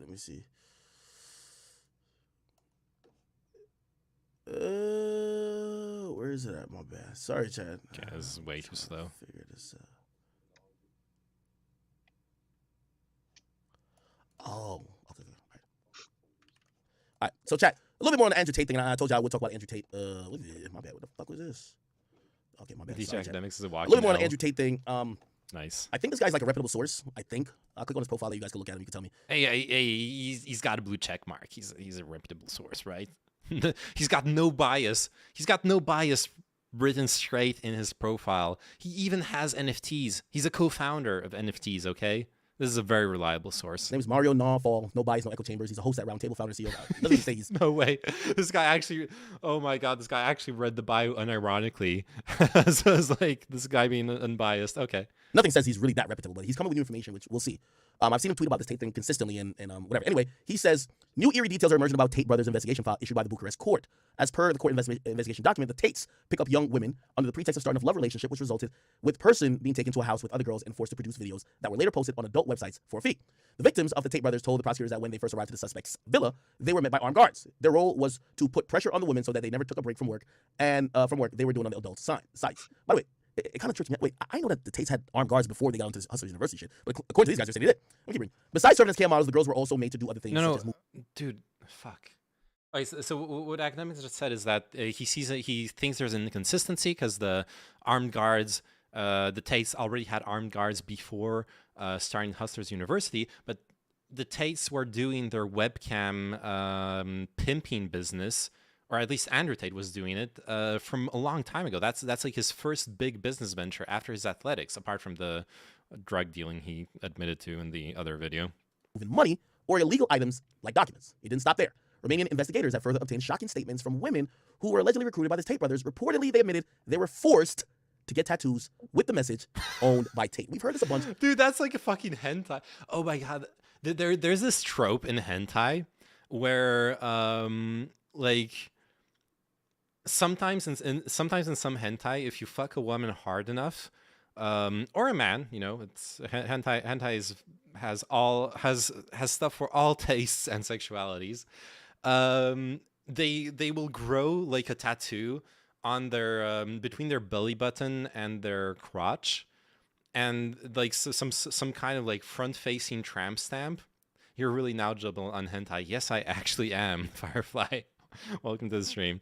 They'll grow like this weird tramp stamp, and it's like a mark of ownership, or like being like, yeah, basically like a mark of ownership. I'm in a weird way, I'm impressed. If this is true, I'm impressed that they've gone that way. And it's also really fucked up. I'm joking, okay?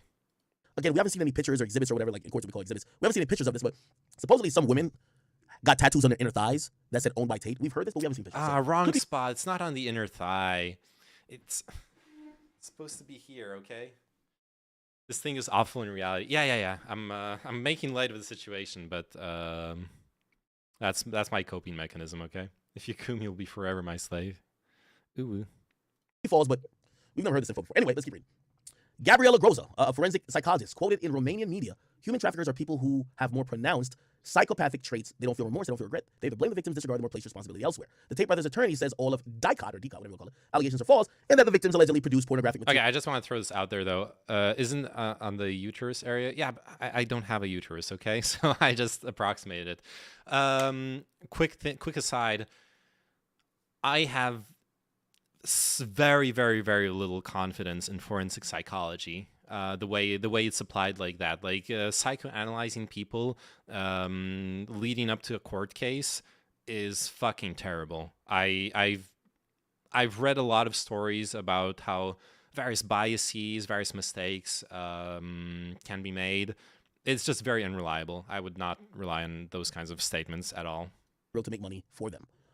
This is a source here. So what are your thoughts about new revelations? And then he continued by saying, prosecutors have obtained wiretaps in which Andrew Tate recounts how he broke the law and how he took advantage of the women. Apparently this is from a wiretap. I don't know if this is true, but this, unfortunately with Romania, Reuters and AP, which are pretty much the most reputable news sources, they don't give two fucks about like some place like Romania, so we have to get it from other places. Anyway, they say this is from a wiretap. Andrew Tate says, I'm pretty sure it's because it's about... it's about Andrew Tate. We can fact check this real quick though, because when was this video from? 2 days ago. Okay, let's do a quick Google search. Like Andrew Tate wiretaps.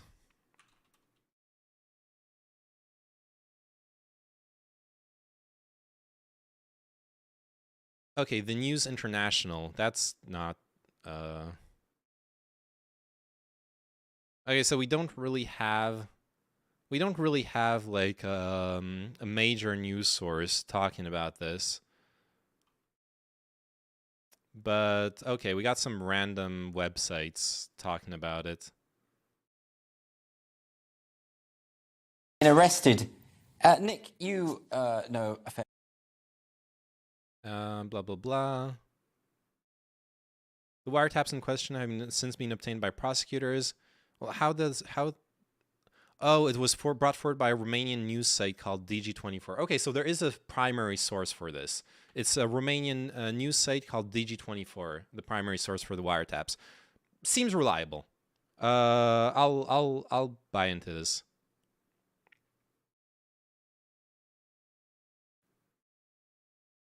Yeah, it's definitely truth-bending, especially when used to escape consequences and claim insanity. Well, that happens as well. Personally, the thing that influenced me to say that is there was this recent case here in France where someone was, after 25 or 27 years after being falsely convicted for sexual assault, a guy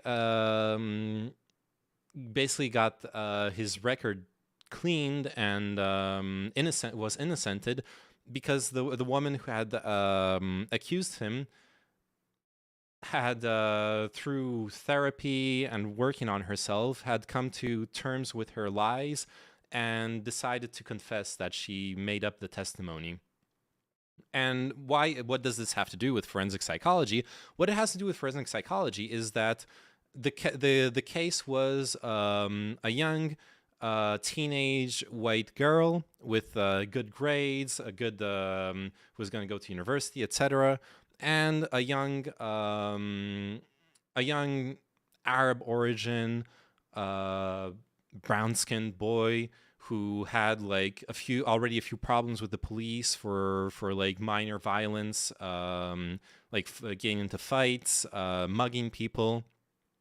And the forensic psychologist's report that played a part in the court case that falsely convicted this young boy was extremely damning of his personality. and extremely and was very, very strongly upholding the truthfulness of the woman's testimony. Obviously, that's anecdotal. That's just one case among many others. But it goes to show how a lot of like implicit racist biases can make their way into those kinds of things. I don't think it has its place in an evidence-based court process. Fundamentally, I do think it's okay to claim insanity, though. Honestly, I think it's okay to claim insanity. Simply because I personally don't believe in punitive justice. I believe that justice should be rehabilitative. So yeah, look, if there's a way to help someone become better, and come back into society, I'm always going to be for that. If it's possible, and if it's not possible, then yeah, then they should be in prison to protect society. I'm not against that either. Anyways, that's like complete. That's another topic altogether. Okay, last chat message, and we're getting back into the video. Actually, the worst Andrew Tate defense. For the worst Andrew Tate defense, here's Ben Shapiro using the going light on the facts defense. The fact Tate is anti-Semitic, supporting the most extreme takes of Islamic views of the non-Muslims, of course. Ben has to defend him because he's being cancelled. Okay, that was... Wait, Ben Shapiro... Okay, what you're saying is Ben Shapiro is defending Andrew Tate because he's being cancelled, even though Andrew Tate goes, like, with his conversion to Islam, has been... You're saying he's had anti-Semitic takes? I haven't heard him have any anti-Semitic takes. I knew he converted to Islam, but not all Muslims are anti-Semitic. That's not, like... Obviously, there's a lot of Muslims who hate Israel, and when you hate Israel, it's easy to blame the Jewish people instead of the government. I understand that, but not all Muslims are anti-Semitic, right? So but if you have like a video of Tate saying some cringe stuff about Jewish people, then yeah, I'll check that out. Not stupid. You could probably guess how I made so much money. I have to hide what I'm really doing. The victim says, webcam. Tate supposedly says, I've been doing this for a long time with a team of girls working on video chat. The company was fake, but this is how I laundered my dirty money. Some of the girls work for me. I use them to do other things. Wait. Oh no. So okay, at this point, we're only in the first sentence of the wiretap, and Andrew Tate has already admitted to laundering money. And look, if you've ever followed court cases and all that kind of bullshit, like, you know, if you're rich and powerful, you can get away with a lot of stuff. You know, you can get away with pedophilia. You can get away with a lot of really fucked up stuff. You can't get away with laundering money. That tax money, the government wants it. Yes, Andrew Tate has the take that non-Muslims can be abused because they're not Muslim, and his Jewish takes are about the globalist dog whistle. Oh, shit. I need to check that out. I did not know that. I mostly knew the whole like misogyny bullshit. Move money or illegal things, documents, etc. I'm going to be honest with you, though. I'm not trying to call this nigga a liar, but who talks like this? It's no way Andrew Tate literally just said, yo, what I'm doing is illegal. I've been laundering money. Like, that's what this wiretap is alleging, that Andrew Tate admitted to someone, it looks like a victim, that his whole operation was to launder money and to move illegal things, and that's how he's making his money. Maybe not the webcam stuff. I just think that's like seems far-fetched. Okay. Dude, okay, DJ Academics has never watched like a true crime TV show. There's a bunch of them on Netflix right now. There's like a resurgence of them. If you watch any one of those true crime documentaries, at some point you realize there's a selection bias in who goes to jail and who doesn't.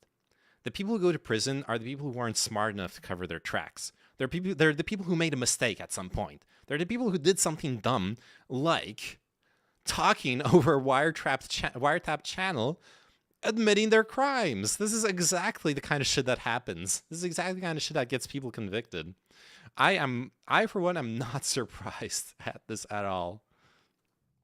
You know what I mean by far-fetched? It just seems even the biggest idiot wouldn't just tell some random person, you could guess how I made so much money. I have to hide what I'm doing. Like, what the fuck? If you're hiding what you're doing, why would you tell someone who you're probably getting over on, according to all the government shit? The government is saying, this victim, he's trying to get over on. Why would he tell her that, yo, I have to hide what I'm doing? If you're trying to get over on her and you're trying to make her feel like you don't have no other shit going on and it's supposed to be secret. Anyway, then I've been doing this for a long time. Girls work. Honestly, especially if he's like blackmailing her, especially if he's pressuring her into coercing her, like, what do you think? What do you think's more impressive when you're threatening someone, being like, oh, I really respect the law, but also I'll do bad things to you if you don't like whore yourself out on my webcam site, or yeah, I got ties with like drug dealers. I got ties with a bunch of shady people. You don't want to know where my money comes from, so you better do what I say. Who do you think is scarier? I could see that being the reasoning behind Andrew Tate just like outright saying it. The video chat, the company was fake, but I laundered my dirty money. Like, who talks like this? The company was fake, but that's how I laundered. Why would Andrew Tate tell a victim this? Sounds crazy. I don't know. Somebody said, watch Bruce Rivers. He admits to many crimes. Let me see. Bruce. Oh shit, he's gonna watch the video we just watched. Also, check your DM. I sent you a piece that they made with fights and shit. Okay, I'm maybe gonna skip him reacting to the Bruce Rivers video. Perhaps well, actually, this 5 could months be ago, funny. and Let's I told see, you let's see him reacting to that video. Limit your movement. And so let's kind of look at one of his very first videos that he did. These are his words, not my words. And I'm going to play it, and I'm not going to take it out of context. We'll play this. Let's just make sure I'm not taking things out of context. When you say webcam company, people assume, oh, it's just a sex fest. But in reality, it's a shitload of people management. The HR category of the webcam business is the largest and most important thing. You're effectively taking girls, teaching them how to make unlimited money from home, and then making sure they give it all to you. So you're making sure that you're teaching girls how to make a shit ton of money and give it all to you. Now this is this is not the video we watched. This is a previous video. Okay, we watched the Bruce Rivers video going over the public Romanian court documents. This is the older Bruce Rivers video he was alluding to, where he goes over Tate's self-incriminating videos. I understand. Now, also, it looks like he's saying these things to her so she can think he's telling me the truth. He trusts me. Maybe it's that as well. I'm not sure. We would need the context, which we don't have. The context was not part of the wiretap leaks. Instructional videos. A lot of guys, he's got a lot of fans, and a lot of guys think, oh, in order to have some wealth, you have to have a Bugatti, you have to do this, you have to do that. In order to have wealth, you have to have self-pride. You have to know who you are as a person. And where do you get that from? You get that from building, as I've always said. So I do two things. I like to be motivation for younger guys and women for that matter, who are looking at maybe a positive. Okay, this guy really wants to. This guy wants to be like the wholesome daddy version of Andrew Tate. Direction in their career. So I like to motivate people in a very positive way. But the other thing I do is I do offer an analysis all the more power to him. What's going on here. Right off the bat, he tells you that his main goal is to have them work for him and him get all the money. Webcam studios everywhere. There's one webcam studio down the road called Studio 20 with 100 rooms. 100 rooms, 8-hour shifts, 3 girls a day. That's 300 girls a day working, and they all work on live gasming. So if you're going to go on live gasming, you're going to be competing with big-time guys. And what you want to be competing with is people at home in their bedrooms. You're going to be competing with serious businessmen, because I know for a fact, Studio 20, the owner of Studio 20 and the owner of the website itself, Live Yasmin, are friends, and they've got some kind of backhander agreement. So all the Studio 20 girls appear high on the webpage.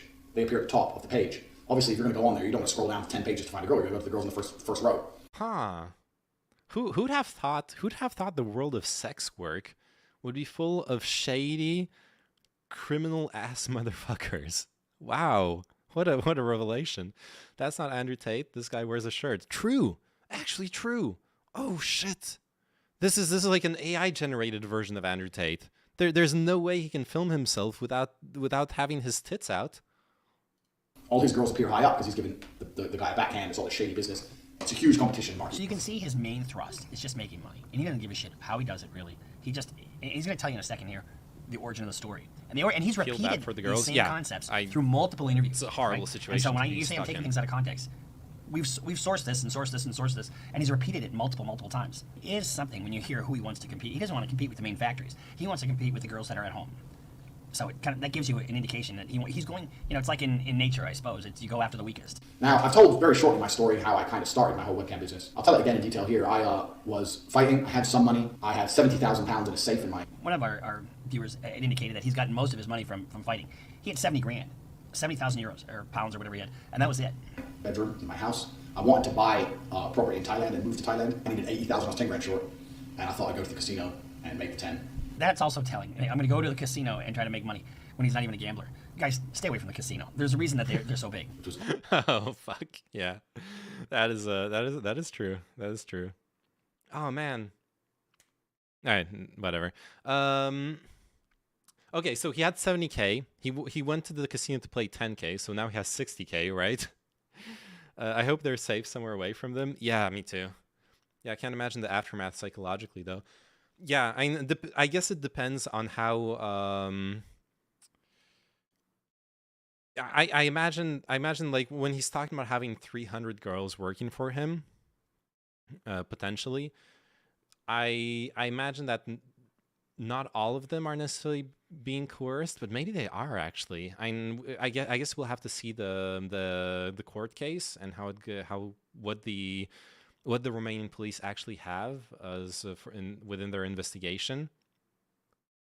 I would hope that for a lot of the girls, it wasn't this like super coercive sex trafficking thing. But I mean, if he did it for a couple girls, why wouldn't he do it for all of them? Especially if he like he's saying here, if he takes all the money, then that's just like exploitative pimping at that point, right?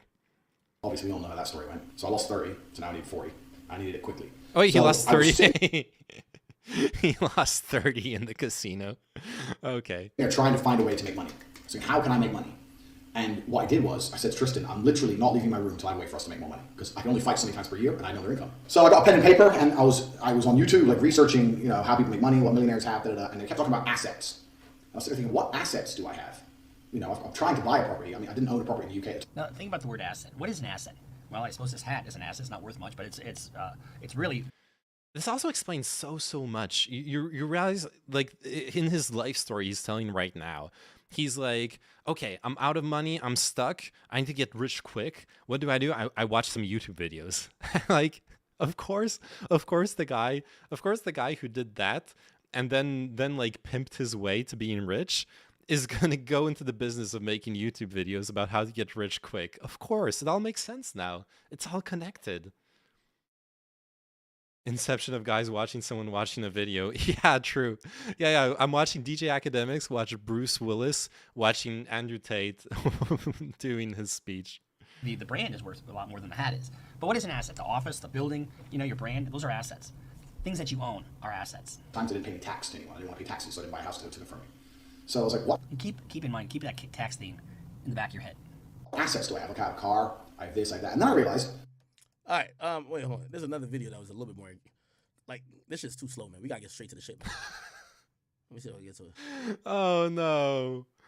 Hey, this shit's too slow. We can't watch this. So this is like, you know, there's like actual intelligent reasoning going on here. We ain't having that on our channel, right?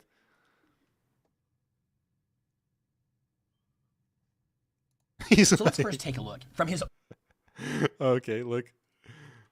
DJ Academics, he's like scrolling. He's like scrolling through Bruce Rivers' YouTube channel, like looking for a more interesting video.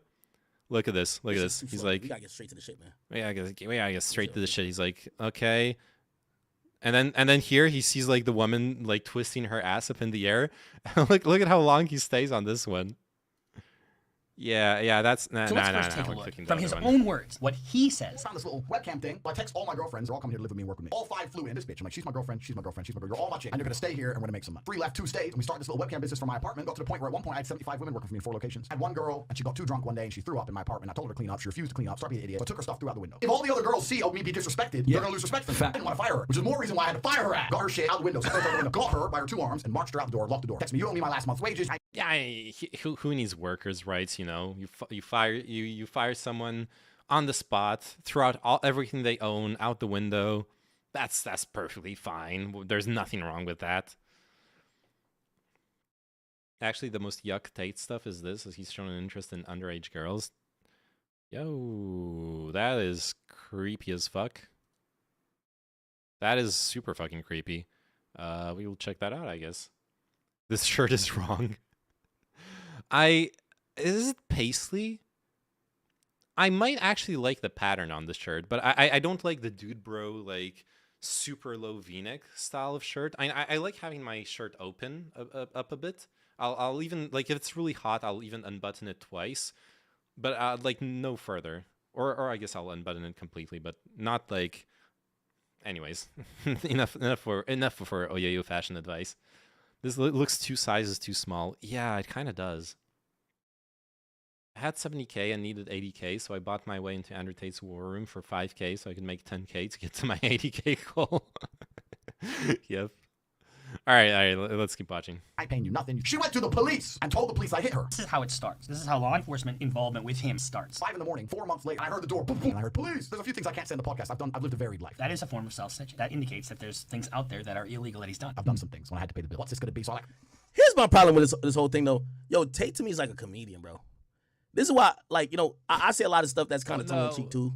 And this is why, like, I'm about to just do stand-up just to, like, because, like, no, I'm being honest, bro. When I listen to Tate, I laugh. Like, I'm not listening to him thinking that he's just only speaking everything factual. Bro, I think he knows how to tell us. Yo, you ever seen a guy who knows how to tell a story? And it's the I was memeing defense. It's actually the I was memeing defense. So somehow this guy, Andrew Tate, is simultaneously the source of truth on the condition of men in modern society. But the second there's problems with what he said, it's like, oh no, he was joking. It's just an act. It's just a character. He's not serious. Which one is it? Okay, which one is it? It can't be both. It literally cannot be both at the same time. You know, not to do like a Godwin point, but this reminds me of like fucking modern neo-Nazis talking about being both like Holocaust denialists, but also being like, but it's really good that all those Jewish people got killed. It's like, which one is it? If it's a good thing, why are you denying it happened? Don't you like Hitler? Don't you believe Hitler did good things? Then why deny it? You only deny something if you're ashamed of it, right? This is like Count Dankula defense that teaching a dog to be anti-Semitic was just a joke, guys. Oh yeah, I remember when. Fuck. The thing is, I like edgy jokes, you know. Without any context, I thought that the Count Dankula joke about like getting his dog to raise his paw to and like joking that it's a Nazi salute, I actually thought it was funny. I honestly did. And this, despite having like Jewish origins and all that stuff. The thing that's rough with the edgy jokes is the context. And it's like Count Dankula was friends with all those like alt-right people. And once you start going down that rabbit hole, it's like, is he really joking? Are the people who are watching this like laughing at the concept, or are they laughing at like, haha, fuck Jewish people? That's when it gets tricky. That's when I like agree that yeah, it was kind of fucked up. Anyways, moving on. Maybe the heart of the story is true, but he knows how to add the flash and the flair. That's what I think about Tate. Dude, academics just said maybe the heart of the story is true. If it's true, it's fucked up. It doesn't matter how well he presents it. It doesn't matter that he's a good entertainer, that he's funny when he tells the story. It's still a fucked up story. Why are you excusing the story because it's entertaining? If fucking Hannibal Lecter walked up to academics and started like making him laugh by how he eviscerated his family and shit, academics would be like, ha, what a good character. Ha, I love this. I want to do stand-up comedy now. Jesus. That's what I think about you. That's why I be laughing when you say it. You be like, I know you're serious. That's why I'm laughing though, because it's you. All right, good. But that's what I'm saying. So now, like I'm watching this lawyer guy, like, kind of going over his words, like, oh, you super serious. I'm like, yo, bro, nigga, the way he's saying this it's funny. I flush my phone down the toilet quickly. Like, come on, he didn't flush his phone down the toilet. He's capping, he's joking. Like, come on, bro. Remember when you did the interview with him? Like, that's the first time I ever seen that dude. If he actually, okay, let's connect the dots that academics is not connecting.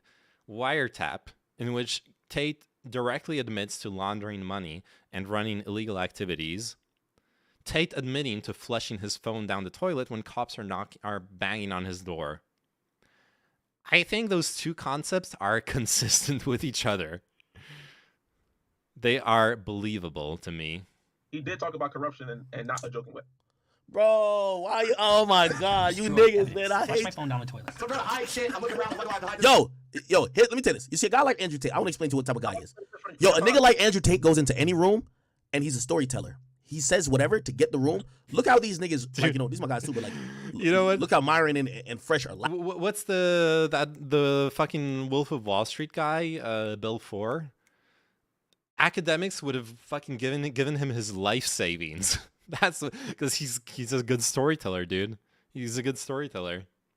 Laughing uncontrollable. He got them in the palm of their hands, bro. That's why I say it's like this is like almost like comedy to me, because that's what you need to do to make. You can tell him anything at that point. He could be like, "Yo," and after I flush my fucking phone down the toilet, an elephant pops in, like, and they're like, "What, bro?" They're gonna believe it just because, bro, you're good at telling stories. You know what I mean? Like, I'm not. You wanna know why people believe it? Because he walked around saying, "Nah, fuck with corruption." Like that's why I live in Romania. That's what he said. Yeah, but we don't think that was the real reason why he lived there. The first time I ever seen this man before he was doing all this extra like chauvinistic like trolling and like content creation and shit. When you first did that interview you can play the clip. It's your interview. The man was talking about corruption in a very toned down, not over the top way, where it's like, "Oh, this." I'm so glad there's a reasonable person on this call with DJ Academics. Oh God, someone who like actually knows what fucking Andrew Tate's been talking about.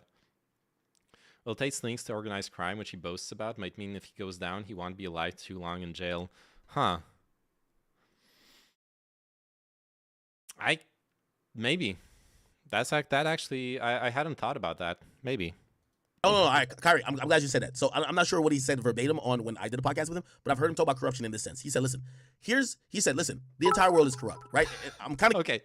When you start off a sentence with, I don't know what he said, but, and then you're quoting him, that's not being, that's not it. That's not it. If you don't know what he said, then just stop right there.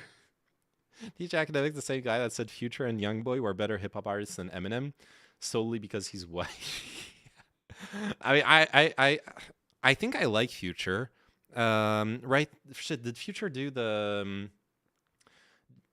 It doesn't matter. I'm pretty sure I like Future, but Eminem's. I've lost a lot of respect for Eminem in like recent years, but not because of his skin color, okay? Because of the music. Eastern European Mafia are not going to be letting him seek plea deals. Oh yeah. If he truly has ties to Eastern European Mafia, then yeah, he's got ties to some really dangerous people, which could work both ways though. If he convinces them he's trustworthy, then they'll help him out, you know? Given a theory of what I believe is his theory. So tell me if you fundamentally disagree. Because I actually agree with this. He's like, yo, put like this. He's like, yo, if he gets pulled over, he has to go to court, this and third. If somebody who's really high up in government gets pulled over, they get let off with a warning. You get what I mean? Basically, it's about who you know, how plugged in you are when it comes to the United States, because every place is corrupt. He says he'd rather live in Romania, where no matter who you are, if you get pulled over, if you want to get out of it, yo, you got to get them niggas $300. And he's like, yo, if the barrier... Man, he should move to China. Hey, when we got pulled over in China, I was on the backseat of my friend's scooter. The cop was we didn't even get pulled over for any like crime or anything. The cop just wanted $50. That was it. He just wanted $50. That was that's how it works in those countries. Fuck, the number of stories I heard about just like casual corruption in China are insane. Like you guys don't realize, you have this image in the West of the super authoritarian government, but the thing you have to understand, the more authoritarian the government is, the more people need to be able to corrupt in order to just function normally. Like if the cops are able to arrest you for anything, then you need to have a way to negotiate with the cops, not get arrested, or like society just breaks down. It's like a logical necessity at that point. I've never been a rap fan, but I did like rap rock blend band Cypress Hill. Oh yeah, Cypress Hill is really cool. I like them too. Haha, yeah, in Russia, same. Yeah, Russia's very similar with that. Tate going to pull a Takeshi 69. Oh god. Communism being corrupt. Surprise Pikachu face. Yeah. The area of corruption is just cash. I'm good because now I got 300. Maybe that politician got 300. We all got 300. So I'm afforded the same type of, oh, look the other way. But when you're in America... I love this take, by the way. A true egalitarian society is one where corruption is equally accessible to everyone. Everyone can pay $300 and get out of running someone over in the street. That is the ideal utopian society. Thank you, academics. Thank you. I now see the light. It's all about, hey, are you plugged in with the people who are in power? Absolute did you donate to somebody's campaign? That's how you get what I mean? Like, yeah. So just because he's saying it publicly is bad, but niggas is living, these politicians and these cops is living by that shit every single day. So because he's saying it publicly is bad. Yo, think about this whole Jeffrey Epstein shit, right? Jeffrey Epstein shit is like so like elusive and it's such a mystery because you know why? Jeffrey Epstein was in cahoots and in bed with the same motherfuckers who run the fucking country and who got all the money. So let's first take you know what I mean? So now, imagine you did some Jeffrey Epstein shit. By the way, we don't condone that type of shit, right? We didn't condone even when Jeffrey Epstein did it. But if you do it, you're getting fucking lynched. They're grabbing. Even when Epstein did it, we didn't condone pedophilia. Good on you, academics. Good on you. You out of your job or wherever you at, and they're bringing you and they're gonna parade you around as some fucking demented motherfucker. He's just saying he'd rather go somewhere where like the corruption and the selective politicking, to use wax word, of the world is not based on who you know or who you got dirt on. It's like, bro, just give us, just pay us off and we don't give a fuck. With shit. Why would you want to live like that? Okay. Why is this guy going to bat so hard for Andrew Tate? Why? What did Andrew Tate do for this guy? Big AK. Hey Ringamar, how are you doing? Am I tripping? No, you ain't tripping at all, nigga. Just facts. Like, let me finish playing this video. Shit, I'm looking around. What do I do? I'm hiding shit. Just destroying evidence. One of the problems that you have with a guy like this is there's a treasure trove of statements that he makes that a prosecutor can use to impeach him with if he ever decides to testify. But all these chicks just stuck in their house and they're bored, and of course they don't go out. There's so many dudes doing all this. these chicks, I they're in know. love with. Like, dude, Andrew Tate must be giving out the best blowjobs in the world to get this many people riding his dick. DJ Academics isn't even a DJ. Really? That's okay. Look, I'm not even a no yo-yo, so that's fair. They don't go out. They're not allowed out. Restricting somebody of their movement is part of forced fraud or coercion. You stay in the house. You don't go nowhere. No restaurant, no club. Do you get to eat? Do you get to take a shit? When you start controlling somebody like that, that is the crux of you come. Bruh, I really think he's talking tongue. Right? He's talking shit because people are listening to him. Here on a promise. Why do people think, like, granted, obviously there's some people who claim they're witnesses. And again, okay, the whole video. But like, when I listen to that, the whole video is just going to be this. Like, oh, you used to like listen to Andrew Tate. Bro, when I'm listening to Andrew the Tate, whole video is just going to be this. It's going to be academics being like, Nigga, hey, it's just a joke, bro. What's that nigga name? Charleston White? It's just I told a Charleston, joke. Charleston got to do stand-up. Ask Charleston White, who's the first nigga who told him to do stand-up. Academics. Facts. Go ask him. And the thing is, bro, because sometimes like even assuming academics is right, doing the most, whatever. Even assuming academics is right, and Andrew Tate is like full on playing a character, etc., etc. Dude, that character, he is like, if you create a character, almost always, there are some exceptions, but almost always it comes from something within you. Okay, that shit doesn't appear from nowhere. Like, even if Andrew Tate is exaggerating and playing it up and all this stuff, something fundamental within him is being exaggerated. Something within him is actually genuinely within him from what we see in those clips. He was even on one of his emergency meetings. I remember watching this. I'm like, yo, who's this guy? And Andrew was like, oh, Vice. DJ Academics is actually the type of guy to call hip-hop legends trash because they aren't rich. What the fuck? Dude pocket watches so much. He will simp hard if you have money. Damn, that's... Man... A hustle culture is a blight upon humanity, okay? This is doing a documentary on me. This is why, if you wonder why I went off on Rolling Stones when they even reached out to me, it's like, bro, niggas ain't doing some documentary on you to just show you love, bro. If they're trying to like do that type of shit, they're trying to take you down. And Andrew Tate welcome homie into like his crib in the same thing. Yes, if people are making if Vice is making a documentary on you, they're trying to take you down. I'm sure absolutely. There's no counterexamples, no Vice documentaries where they're glorifying someone. He even got called out by LL Cool J for pocket watching. Damn. Eventually gave the dude a one-on-one interview, and Vice now randomly put out an excerpt to the video. There's an excerpt to the interview of them questioning Andrew Tate. Here we go. With Andrew's team increasingly conscious of negative publicity, tonight could be the last chance to interview him. Do you consider the possibility that some of the things that you've said, which have been viewed 11 billion times, may lead to an attitude towards women that could be harmful? I accept that across all of that viewership, I have perhaps, possibly, maybe said one thing, or maybe two, that has upset a large range of people. Wouldn't it make sense to just apologize for some of the things? He isn't even admitting that what he said could hurt people. He said that he's admitting that what he said could have offended people. He's literally saying, I'm sorry, you're offended. things you said, acknowledge that they have caused harm, and say that you won't say those things again. No, and I'll tell you why.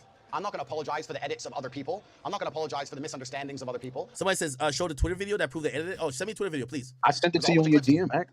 You guys send on Discord, please. All right, I'm going to send it right now.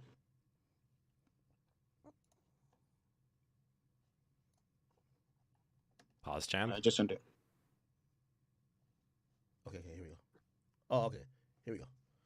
Thank you. Matter of fact, I'll just play this because I don't want to play the other shit anyway. All right, let me just play this.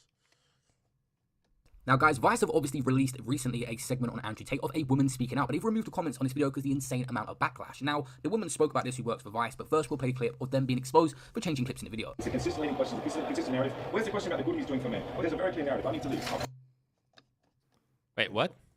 Y'all can see this? Clips that portray you in a negative light also help the algorithm to make you become more famous and more viral. I'm not an expert on algorithms for social media platforms. I do not have most of them installed on my phone. He claims to be an expert. No. In the Hustle Academy, in the Hustle University stuff, Andrew Tate, the stuff that got leaked, Andrew Tate explicitly claims to be a social media expert. He claims to understand how the algorithms work. And honestly, given that he gets the people who gave him money to then promote his content for free on social media, he is good at social media. He knows exactly what he's doing. According to Sneeko and AK, if you invite someone to your house and be nice to them, they will simp for whoever you are. Is Academics a gamer? Check Tate. Oh, like checkmate. Hey, Crypie, how are you doing? Cannot control what a 15-year-old Singaporean decides to do when he chops me up and calls me names. I can't control that, and I wouldn't try to. When you search for your name in Google, what are the associated... Why then have the Romanian police said the investigation is ongoing? I'm not sure where you got that information from. I'm not sure who said it. Is there some kind of procedure that must be completed? I don't know. There has been a lot of bad press about you. He says the same reaction made by Tate was used twice to make him appear frustrated. Let's look at the clips again. I wouldn't try to. When you search for your name in Google, what are the associated... procedure that must be completed? I don't know. There has been a lot of bad press about you. When you search for your name in Google, what are the associated... There has been a lot of bad press about you. So Vice are falsifying this documentary. Wait. Same reaction. Maybe he just has the same mannerism. Let me watch this again. Let's look at the clips again. I wouldn't try to. When you search for your name in Google, what are the associated... procedure that must be completed? I don't know. There has been a lot of bad press about you. When you search for your name in Google, what are the... Okay, yeah, it is the same clip. clip. A lot of bad press about you. Yeah, fair enough. I'll grant that. This is dishonest editing. This is something you shouldn't be doing in an interview, honestly. Is Tate still in prison? Yes, he is. Earlier on in the stream, we went over a video explaining the Romanian court's decision to keep him under custody. Basically, they've reviewed his videos where Andrew Tate expresses his contempt for the Romanian justice system, how easy it would be for him to run away from the country, to escape the country, and to never come back. So, hey, guess what? They've said, dude, you can't leave. We need to keep you in jail until the actual court hearing. Really, Tate isn't even the most embarrassing of the online scammers. Do you remember Jack Murphy? I don't remember Jack Murphy. I don't think I've ever heard of him. But yeah, there's worse. There's more like wacky online scammers, but he's the most successful right now. He's the most well-known right now, right? So Vice are falsifying this documentary to portray Tate negative. I mean, I definitely think they're trying to portray him negatively. I don't know if they're falsifying it, though. Let me keep watching, though. The banning of comments, removal of videos, reuse of clips. See, that's the thing. Vice should put out an unedited interview. This is why I was wondering why Tate was talking to Vice. Banning comments, removing videos is whatever. The inaccurate, like the editing the reactions is bad. I'll actually agree with him on that. I'll grant him that.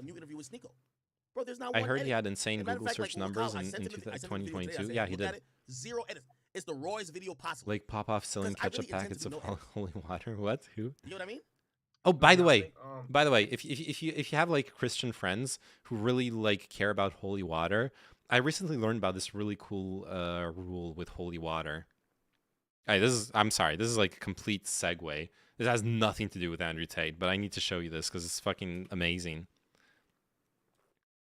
So imagine you have a container of holy water. And you like use up the holy water because you're you use up the holy water because you're like drinking it or whatever. if at any moment you're running out of holy water, remember one simple rule.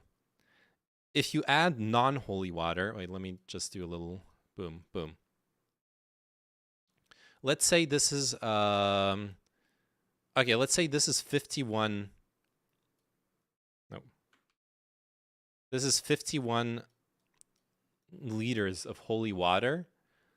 If you add 49 liters of normal water to this, you will get 100 liters of holy water. You can dilute holy water as long as you don't dilute it more than 50%, and then all the water becomes holy water. Incredible. You will never need to buy holy water again in your life. The popes hate this one simple trick. They don't want you to know. All right, back to the video. Can you let me know when the Valorant stream starts? I can't take any more of this. What if you pee in it? I don't know about that. Where do you buy it anyway? You can actually buy bottles of holy water in churches. Okay, Roserick, I'll DM you on Discord when I start playing Valorant.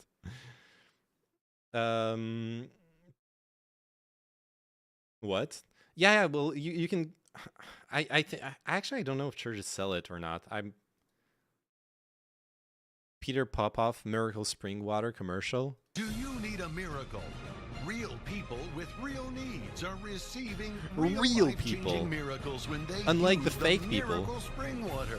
My husband brought the spring water up and I drank it, and I'm speaking today. I had no speech, totally paralyzed, and now I'm testifying.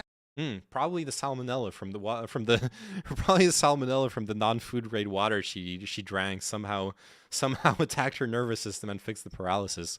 I actually believe that. I want to start learning Valorant to play with an e-girl. Thank you. I need you to coach me. Gary and I ordered the miracle water once. Damn. Just played Tarkov. It's not even the same game. Send me the water and I use it. You told me I was going to get a check for $7,000. Sure enough, I got a check in the mail. It was exactly $7,000. Wow. This faith tool will help free you to money. see liberation from the bondage of debt. It's free. I want to send it to you. No obligation. Call me now. And when you told me to anoint my checkbook yesterday, I Dude, received... those like... Call. No obligation. You can fucking tell. Like, those people are some of the slimiest people on earth. Right? I don't know if you guys are getting this, like... Liberation from the bondage of death. His, It's like, free. fucking beady I want to send it eyes to and you. shit. No obligation. He is a demon. And when you told me to... Like, I'm sorry to anyone who's, like, a good person and looks like him, but televangelists are... anoint Like, my they checkbook all yesterday, have I this received weird a letter vibe. for over $45,000 that my second mortgage was paid off. Get the spring water, drink the spring water, or whatever you need to do with it. It really. I want it as a suppository, okay? That big pastures that's always in the news a million times, a million% looks like a fucking demon. Yeah. Works. Release your faith now by calling for your You know, free. okay. You know who released his hot milky faith into this packet for you? The pastor himself. That's where the miracle comes from, okay? Straight from the source. Exactly. All right. Back to our regularly scheduled L. I'm counting on you to DM me. I love you. Good luck till the Valorant stream. All right. I don't know if I'll actually play Valorant tonight. I've been having problems with the mic, and the only reason the mic is audible right now to you is because I pumped up the gain like crazy in OBS. So I'm probably not going to play Valorant tonight. I need to change a little bit with my hardware setup. But I'm going to keep on watching this. Did you hear about the death of one of the obnoxious duo of Diamond and Silk, as the right-wingers are desperate to change the subject when asked the course? So it's probably COVID, being she was overweight and an anti-vaxxer in a state with an outbreak of the new COVID variant. I have no idea what you're talking about. No clue at all.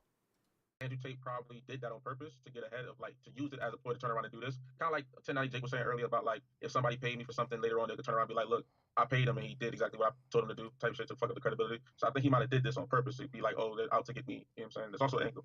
Nah, it might be. Hold on, keep listening. But again, it's like, we can do all this after the fact and, oh, bro, he said what he said and he shouldn't have said it. Nah, bro, but they can't. Nah, I don't know Diamond and Silk, no. I guess that's another rabbit hole to dive into. Use two of the same clips on the edit, bro. Yeah, They can't do hold on. that. Yeah. Here's well, what this is bringing out to me is like maybe a question that y'all are asking to the camera that people are seeing, you didn't ask to him. You know what I mean? Because I remember saying, how did y'all know that the Romanian government was investigating them or it was ongoing? Now, we know that right now, but if y'all went months ago, why wouldn't y'all print that if y'all knew that if the Romanian government is saying, oh yeah, we're still investigating them? Bro, he said any investigation that ever came up for him wasn't when he was in Romania. And he also said that when he was talking about the whole police raided him there, he said it was a swatting and basically it wasn't ongoing information, ongoing investigation. Like, so. Yo, Josta, how are you doing? History broke last night. Andrew Tate was arrested in the UK in 20, and there really is a lot of detail learned that the PPS who you need to get in touch with. This ain't same shit. Yeah, but this was misleading. I ain't gonna lie. They said they're dropping. They said this clip is coming from a special report on January 12th. Here's the thing. Dude, I absolutely did not understand anything academics just said.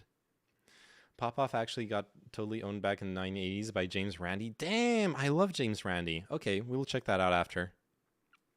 Let me switch back to this, though. Oh, boom. Got the interview uncut. To be completed, I don't know. There has been. You see, these cuts are like so convenient because you don't see both of them in the same spot, and also his background is different. Okay, wow. Okay, academics, you're discovering basic dialogue editing. Yes, you have. Okay, I don't know how to say it in English. Champ contre champ. You have one shot, approximately, you know, like 30 degrees to the side on one face, and then from the other side.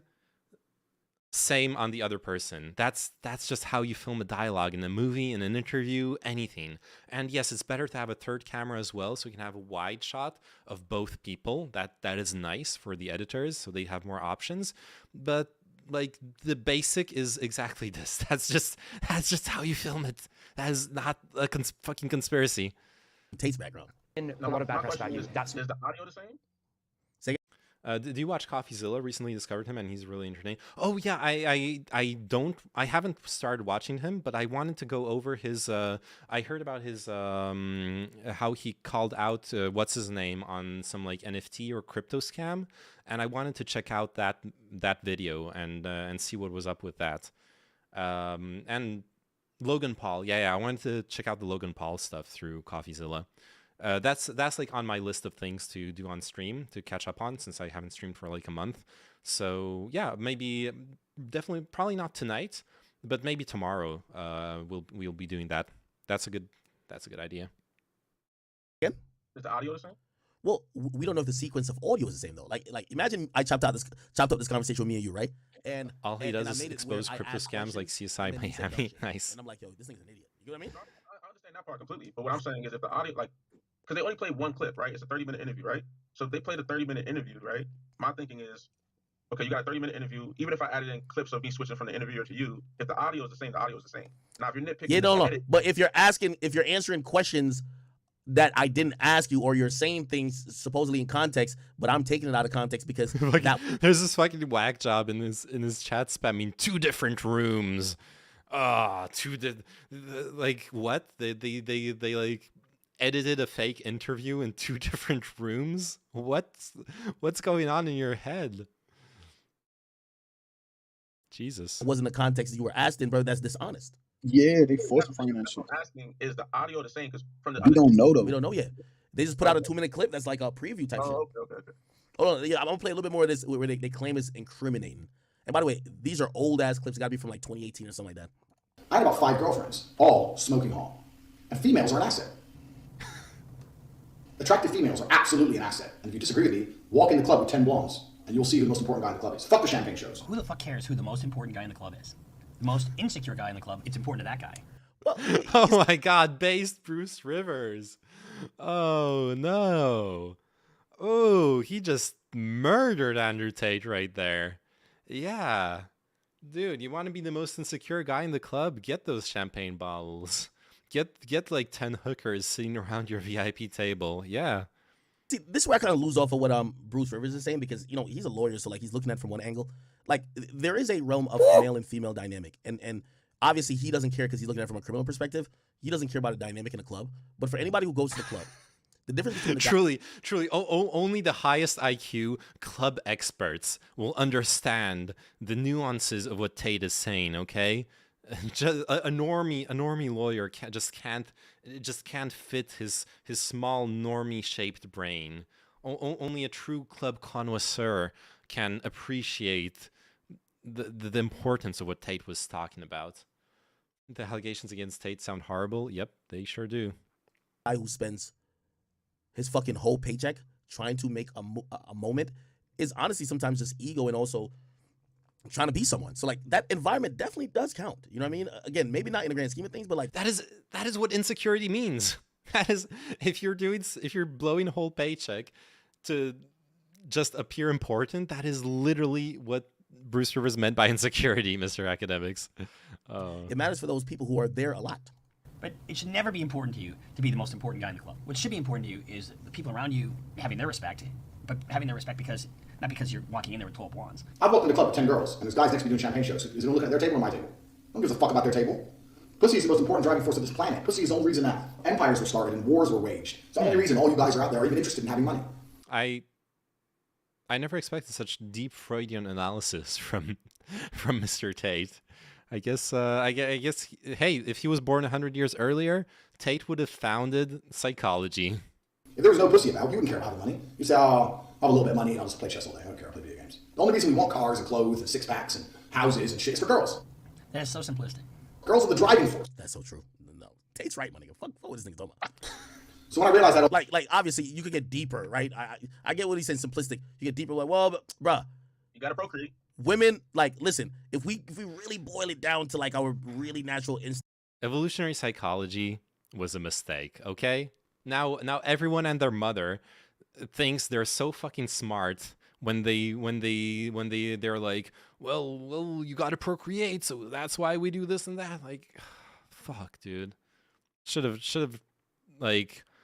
I respect the academicians. There's some good evolutionary psychology research. It's not like the whole field is dog shit, but it's like one of the most misinterpreted, misused academic pursuits I can think of. Seriously. Things men, it's like peacocks. Peacocks put on a show to try to attract a mate.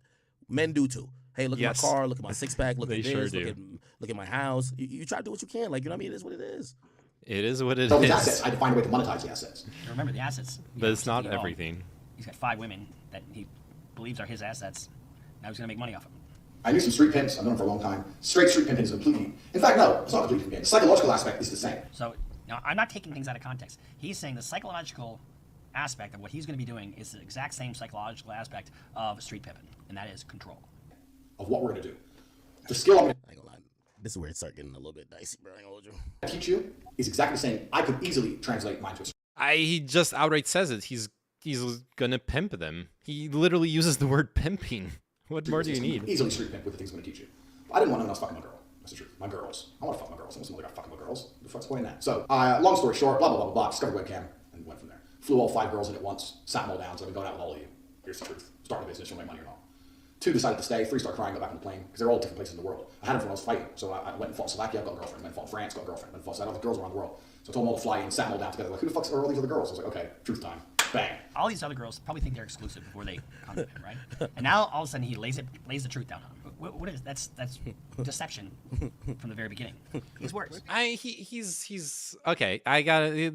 Bruce Rivers is assuming a lot. Maybe Tate. Fuck. I cannot say this with a straight face. I'm sorry. Maybe Tate believes in ethical polygamy. Okay. Maybe he properly presented himself as a polygamist to all of his partners and never lied to them about a monogamous relationship, you know? We don't know what actually happened there. I'm a G. I'm fucking you all. I'm a G. I'm gonna start a business. He's a G though. 3 got back on the plane. 2 decided to stay. 2 weeks later, 1 left, and so I was left with 1. But starting with 1 is good. But those 2 weeks I'm fucking together for you. The G, as he calls himself, started with 5. Now he's down to 1. How much respect would you have for the 1 girl that's still standing there? The 4 girls, thank God that they had the sense. But really, who is the bigger man? Is the bigger man that's the fucking poser who walks into a club with 12 girls? Or is the bigger man who is the honorable guy, who stands by his family, raises a family, has a decent job, goes to work every day, is solid? I'd rather go to a club than a club any day. When you are that guy, not the G, but when you are murdering a solid guy Tate again, where you're there for your family, you're not trying to manipulate anybody, and you're a provider for your family, and you are a solid straight guy, that's the G. That's the person who's the real man. Your goal is to inspire a girl to make money and give you the money. Your goal is to rip her off. That's really what he's telling you. Those are his words. Yep. I'm not taking anything out of context. We're not chopping this up. This is his little seminar that he was pitching to all these guys out there who think he's got something to offer. So the way you're going to do that is you have to have some element of influence, and you're going to have that element of influence through her respecting you, looking up to you, and her believing she needs you. Now that is a critical thing. You know, the old pimps, what they would do is they'd find some young girl at the bus station. This is the believing she needs you. Or the mall or whatever, and they shower them with gifts, and then they think they're the best, and and these are chicks that don't have any self-esteem whatsoever, and then they start. You mean that some of these red pill people openly talk about having one-sided open relationships? True. But the thing is, so like with polygamy, with ethical polygamy, it's about honest consent, right? So you can have a one-sided open relationship and it's still ethical as long as the other person is okay with it. And that's probably the rarest configuration, all things considered, because usually people are only okay when privileges are equal, in the sense that, you know, I guess a more common version of this would be an open relationship where one of the partners isn't actively looking for like other relationships on the side, so they're basically in practice monogamous, and the other one is. I get that's like a bit more realistic, honestly. At least the question, how do I get a girl to be okay with it, which is toxic as fuck? Well, yeah. The most ethical way to approach it is honestly to just be upfront about it, right? Yo, Aruarian. Oh, yo, how are you doing? So a lot of dating websites, for example, like on OkCupid, you can put in whether you are monogamous or non-monogamous, or whether you're okay with either.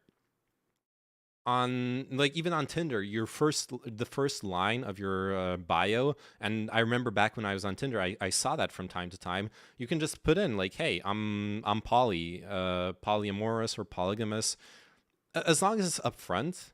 You're not coercing anyone, right? You're not like roping someone into a relationship and then dropping it on them and like blackmailing them into accepting polygamy, which is the toxic as fuck thing you're talking about.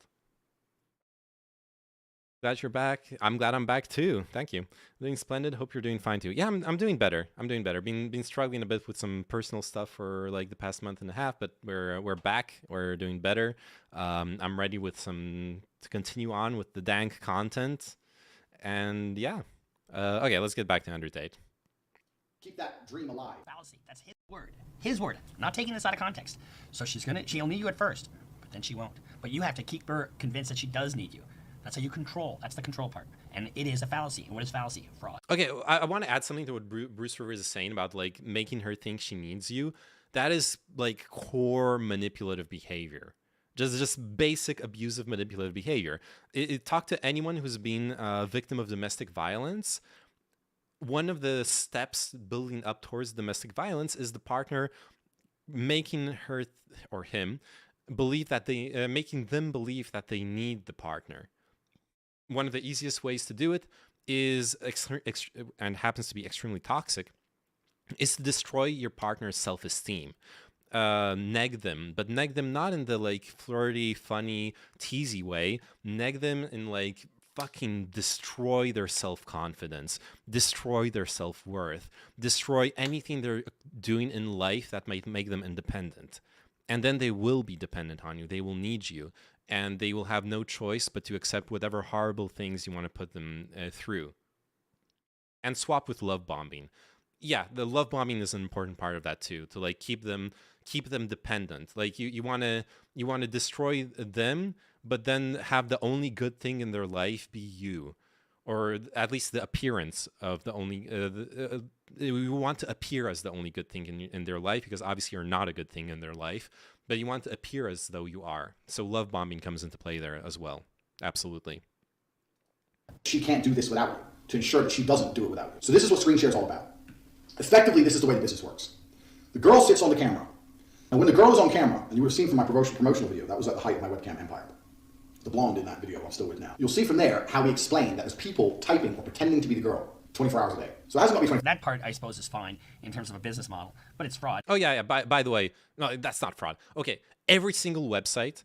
I once went on a couple dates with this girl who was a sex worker on one of those kinds of sites. Not a cam girl. She was a chat girl. You know those websites when you go out to a porn site and you get an ad like meet hot women near you.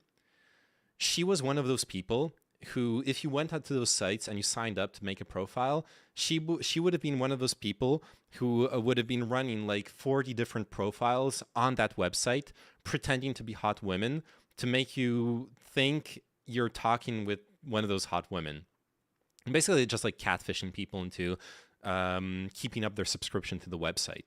That was her job. That was literally her job. And after talking about it with her and like understanding a bit more how those businesses work, every single website does this, okay? I refuse to believe that other websites don't do this. It's very cheap to do.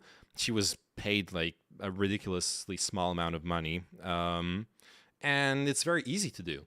You like don't even like in that case she happened to be a woman playing a women's roles, and she also did phone sex too.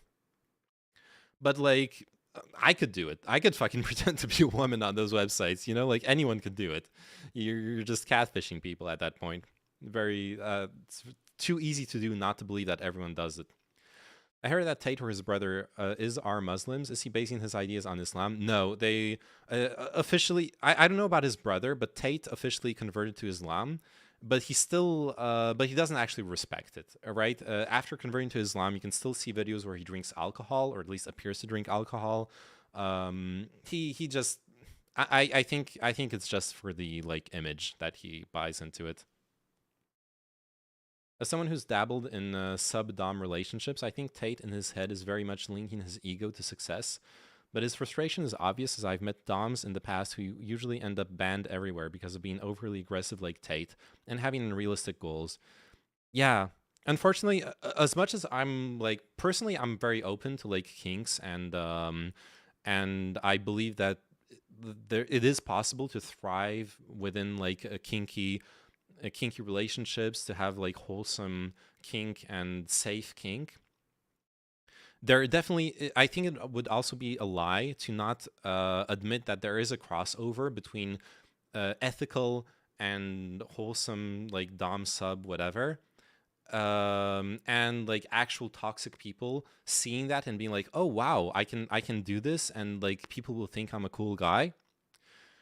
An example, here in Paris, there used to be this workshop for Japanese bondage, shibari, which I wanted to go to because I think like it's also an art form. It looks really cool. It's something I'd like to learn at some point in my life, and I never really ended up going there, but it just stayed in like the back of my head of like something I want to do eventually. And then someday I saw an article. It turned out that the dude running the shibari workshop was using his position as the leader of the workshop and being like close to the women going through there to sexually assault the women going to the workshop. So yeah, unfortunately, obviously it's not all people in the like BDSM circles, but unfortunately it's something that happens where you end up having like a toxic, dangerous person sneaking their way in there into like some sort of position of power and then abusing it. Sadly, it happens. And yeah, Tate to me appears to be that profile as well. I mean, he's the one typing, and so you think you're getting all excited by something she's saying, and here you're really communicating with Andrew Tate. But that method is very important for two reasons. First, let me explain how it works. Listen up, motherfucker. So the girl's on the webcam. She's sitting here. When a girl is on camera, she has a public room, which people will visit, and they will spend money in and talk shit. And when you think about it, the people that he's appealing to on Sounds the like Twitch chat. are just a bunch of really lonely guys, and there's a ton of them out there. It is your job to train the girl to talk to and interact with that public room as much as possible. So when people come in the room and say, "Oh, hey, how are you?" She's like, they type. The men type, "Hey, how are you?" It comes in the box. She goes, "Oh, hey, I'm fine, thank you." And she has to make sure her public room is engaging and interesting as much as possible to keep people in the room. Now, while the So there's nothing wrong with that. Nothing wrong with what he's actually doing. It's minus the spending nature money. Of how so some other streamers do actually get money, so you know, you never know. By the way, if you have a Prime sub right now, you can be the #1 subber with a Prime sub.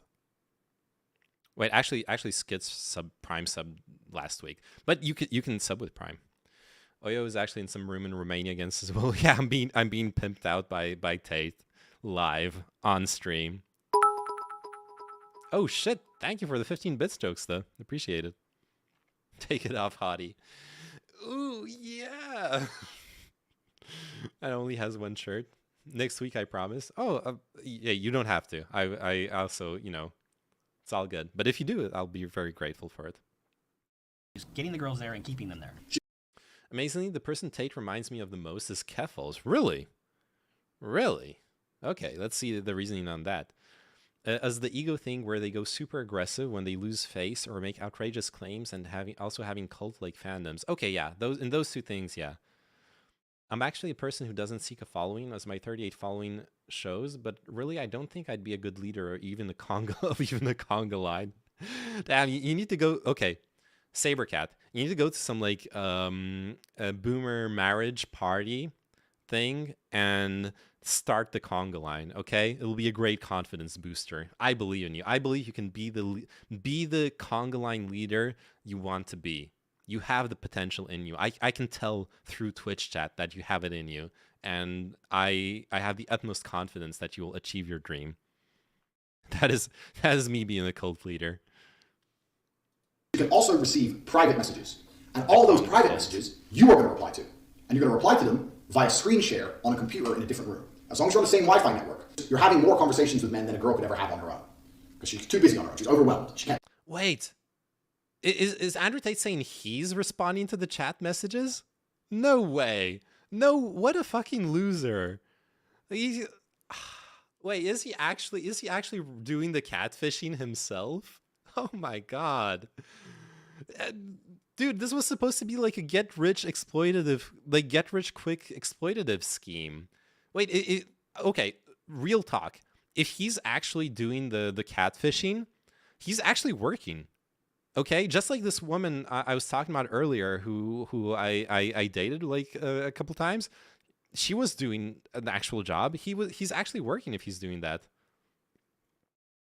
Wow, man, you're not respecting the grind and taking care of everyone. Well, no, I obviously chat like you're delayed, but no, I actually respect that. Like that's not the pimping I was expecting. I was expecting him to like kick back, be like this, and be like, "Hey, where's my money?" Yo, he's actually putting in work. Yeah, but no homo. Yeah, obviously, no homo. As long as the balls don't touch. Pepilla, you called him sad for it or something. Well, by his own standard, you know? But yes, I did do that. I was laughing at the hypocrisy there. Talk to all these people. So some guys you have to negotiate with, some guys you have to do a deal with, some guys whatever. You can do all that shit. But even more importantly, it makes the girl believe that she can't do it without you. That's a recurring theme, that she can't do it without you. She is reliant on you. Ah, there, it all ties together. Yeah, so she's dependent on you to handle the chat. So like, it's like the inverse relationship from Twitch stuff, you know? Like in Twitch, the mods are dependent on the streamer. That's how like even streamers who actually make money, they don't pay their mods. The mods are do it for free because they just want the clout. But this is like the reverse. He's modding her chat, and she's paying all her money to him, and gets like an allowance from him in exchange. Interesting. She needs you. And why is that important? Because if she thinks she can do it on her own, guess what? She does it on her own, and you've lost your profit center. That's what he's talking about. That's why the control is such an important aspect of what he does. At the beginning, she can't, but there'll become a point she can't. But you being here, it synergizes this teamwork energy. We're going to do this together. Yeah, you go on the camera. Don't worry. I'll talk to the guys. I'm going to talk to them. We're a team. Happy, positive teamwork. There's no negative energy in this business. You have to be positive. So by you typing for the girl, you maximize your money, and also she believes she needs you, which is extremely important. Later on down the line, I got to the point where I'd hired typers. So I didn't have to type. So I'd hired girls to sit and type and pretend to be the girls. So like girls online, I'm off. Yeah, okay. He's describing like the very early parts of the business. Yeah, because in my head, like from the beginning, he hired other people to do it. But yeah, going back, he didn't have a lot of money at the beginning, so yeah. Well, even Sargon of Akkad lost big on interactions with the chat with his white N-word stream that lost him his Patreon. Okay. Teamwork like a monkey on an organ grinder. Yeah, I want to believe a few bigger streamers actually pay their mods. I would like to believe that too, but I'm pretty sure they don't. I know like XQC said he doesn't. In like a couple months ago, I stumbled on a stream with Kai Sanat. They were playing Call of Duty together, and he was like, "Nah, I don't pay my mods. Baby, you fly, I'll fly you to Dubai."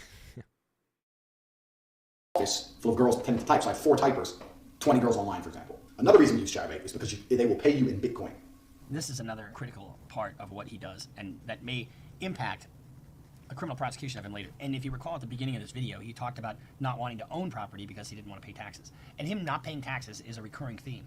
And so if he's avoiding taxes, you can't avoid taxes with Bitcoin. I mean, you still owe the money. If you're making money, it's income, you have income taxes.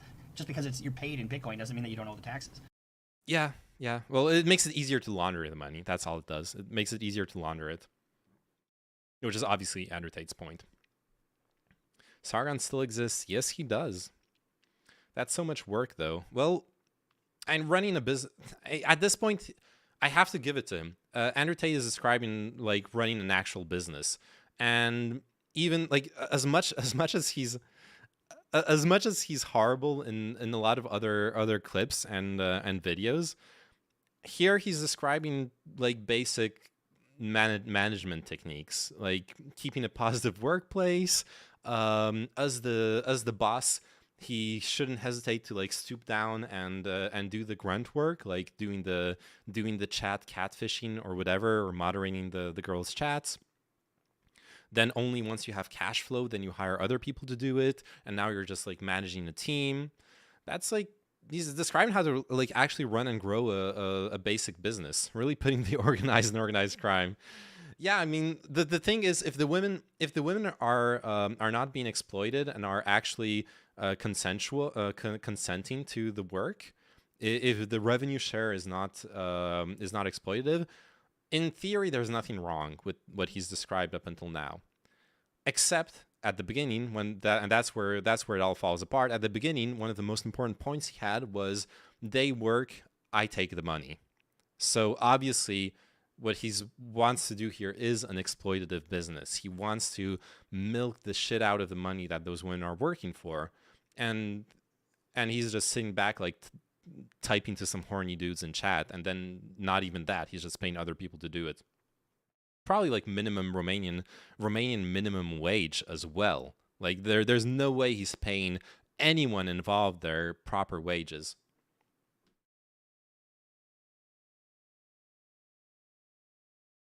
Yeah, does he have a baby food? So we're plantation owners. Yeah, of course. That's why I talked about exploitation. That's the important thing to look at. So let's continue. They'll pay you in Bitcoin. Put in your Bitcoin address and they'll pay you in Bitcoin. And this is amazing because you've all seen the thought audit shit that's going on. You've all seen the fucking legalities of banking. Trying to get money out of these sites into your bank without paying a shitload of tax is actually very difficult. See, it's that whole avoiding taxes. And it's not legal to do that. It's not legal to not pay your taxes. And that was really an hour wow. Of this fucking I'm glad the lawyer told me that. In the last 6 months, I don't know. Have released a Bitcoin option. So they'll pay you in Bitcoin. So if you're a girl on there working, let's say you generate $3,000-$4,000, bang, you get Bitcoin into your wallet. Done. No fucking tax, no thought audit, none of that shit. And I had a separate phone with all my girls' guys in that phone, and I kept control of it. And I would speak to them, and before she went online, I would tell her like any basic information. This is also an old video. Like in the past couple of years, governments have gotten really much better at auditing Bitcoin, like the Bitcoin blockchain. I wouldn't fuck around with laundering money through Bitcoin nowadays. if I really wanted to, there are other blockchain cryptocurrencies that have proper encryption and non-public blockchains that would serve a better purpose for this, honestly. You don't let your girl have this because if your girl ever runs off and leaves you. Dude, actually true. Dude, there are moments here in Paris, you would like walk down the street and there was a subway that was already there for 5 years, and then there would be like 2 new subways opened like 50 and then 80 meters away, and you're like, okay, Subway sandwiches are good, but they're not that good. Okay, you don't need that many Subway restaurants in a street. There's no way they're actually having legitimate business. It's going to happen to some of you at least. You don't want her to have an address book of all the guys she can get money from. Another aspect of control. You don't want her to have your client list, because if she has your client list, she can leave you. So you've got to restrict her information. So it's systematic, and it's a systematic method of control to control these women. Yo, chat, I know somebody ain't say that. This nigga say, yo, this is the ARAB of the human trafficking. Yo, stop playing with my boy, man. I'm going to tell y'all right now, man. Stop playing with my boy Andrew Tate, man. Y'all niggas ain't going to talk about him like that. I'm going to keep it a bean with y'all. Stop playing with him, man. He ain't no motherfucking ARAB with no human trafficking, bro. Y'all really tweaking right now, bro. Y'all really tweaking right now, bro. Y'all really tweaking right now, acting like my boy. Thank you. Like, stop it, bro. Thank you with the unbiased take, Mr. Academics. Did you see Trump's digital cards have devalued by 98.4%? That was predictable. That was predictable. After watching the Logan Paul mess, I bet regulations for crypto is on its way. It is and it isn't, right? It's not like it's going to trigger a huge change, but regulations have been building up over the years. So, yeah. I bet Logan makes Bitcoin halve because of coffee tipping off regulators. Actually, Bitcoin bounced off of 15.3K. I've been keeping an eye on Bitcoin since I used to have money in it. And I've been thinking like maybe buying back in and riding it back up if I can time it right. Bitcoin dropped down to 15.3K, up to over 16K in like the past week and a half or past week, something like that, which I did not expect. If I had known, I would have made money off that, but I did not. When I saw it drop down to 15.3, I was like, sheesh, it's going down to like 14K. This shit's dropping, but it didn't. So who knows? Maybe it's gonna rise back up. I have no fucking clue. I got a question. Yo, Mo, I see you on YouTube. Stop. Going lower, IMO? Maybe it's gonna fall back down. But I don't. It's so fucking hard to predict. You know, like if you don't have insider info, there's like no rational. There's no rationale to it. I don't get it. If Bitcoin is able to be blocked by the U.S. government, what's the point? A store of value is supposedly where it's going to be at, right? Bitcoin never was about laundering money. It used to be with the Silk Road, right? Back in the Silk Road days, Bitcoin was about laundering money and illegal transactions. Nowadays, Bitcoin is if you're using it for illegal transactions, it's just an intermediary. At both endpoints, if you're not an idiot, it's becoming Monero. Monero is the actual like criminal cryptocurrency. It's not Bitcoin. Bitcoin is public. It's always been public. It's never been about like the regulations only allow them to like set up legal frameworks for like taxation purposes. They don't change the fact that governments have tools that they can develop or that already exist to study the blockchain and see like where the money goes. What legal transactions is Bitcoin good for though? None. It's not a good money. Bitcoin is not good to buy things. If it's good for anything, it's only as a store of value. In which case, it's like having a gold bar at home. Like if you have a gold bar at home hidden under your bed, you're hoping that the value of gold either goes up or stays stable against inflation. And then you can't show up at a shop and pay with a gold bar. That would be expensive. You would have to pay like trading fees to turn it back into money and then spend the money. Just like with Bitcoin. I think the analogy is very, very good there. Like having a Bitcoin is like having a gold bar at home. Wouldn't be surprised if it keeps tanking because people's perceptions shifting to knowing it's a scam and increasing regulation. Like what would reverse that trend? I don't know what would reverse that trend. I suspect, I have no good reason to believe that because I haven't studied like the transactions on the blockchain enough.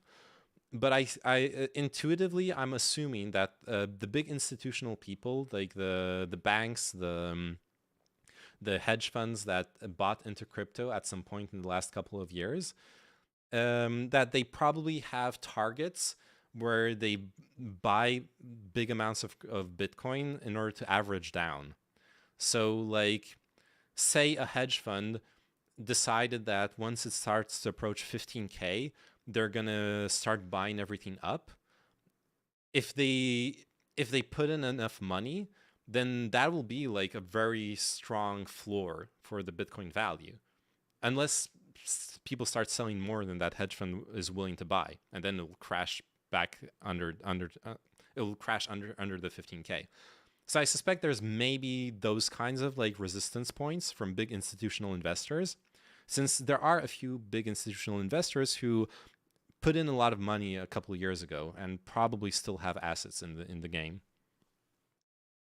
The biggest loser of 2022 was actually Elon Musk, whose devaluation of his firms, especially Tesla, Boring Company, and even SpaceX. SpaceX is not publicly traded. I don't know if Boring Company is either. But yes, Tesla devaluation made Elon Musk the biggest loser of 2022, absolutely. Because of Twitter, by the way, not because of anything Tesla did. His total loss was $200 billion, plus the quietly dropping Tesla truck, Tesla's bulletproof truck, and the Los Angeles Hyperloop. Oh yeah, the Hyperloop is a shit show. As a concept, I don't know if economically it's a success or not, but as a concept, it's like a really, really convoluted and idiotic train made with Teslas. But yeah, actually, yeah, outside of the Twitter stuff, dropping the Tesla truck, that's true. That it makes sense that would hit the Tesla valuation quite a lot. Anyways, back to Andrew Tate and academics' insane, like, dick-sucking take on him. This ain't funny, bro. Yo, backspace, listen, man. Backspace that thought of yours. There's nothing funny about this, bro. My man he's definitely not, yo. Do y'all remember what that nigga AR did? Yo, you remember that nigga say, yo, he said, this is the realest rapper right here. He said when he shot a nigga and he killed him, he said, you know, the crazy thing is I seen him do it. I seen him do it. Bro, nah, Tate not doing that, bro. Stop it. Andrew Tate. I like how, okay, going back to this, I like how academics only responds to this lawyer being like, well, yeah, he did human trafficking, which admittedly Bruce Rivers doesn't know whether the allegations are true or not. The court case hasn't yet happened, but his only response is like, nah, no way, man, no way. Tesla down 65%. Yep, free Top G. Yeah, a victim of rap music. Like, no. What you mean? Everything he doing sound like a superhero rapper. All right. We done now. Okay, I now have a very. Now I know who DJ Academics is, and I don't know if I'm better off for it, honestly. Okay, Andrew Callaghan. Oof, I think I'm gonna keep that for tomorrow.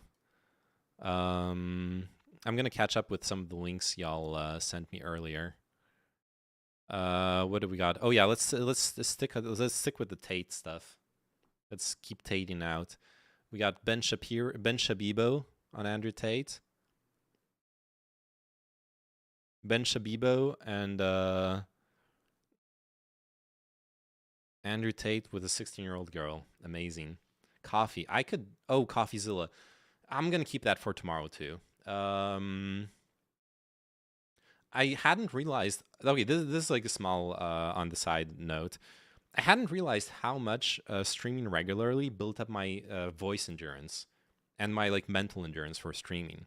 Right now, it's been 3 hours that I've been streaming, and I'm reaching my limit right now. Like I can feel my.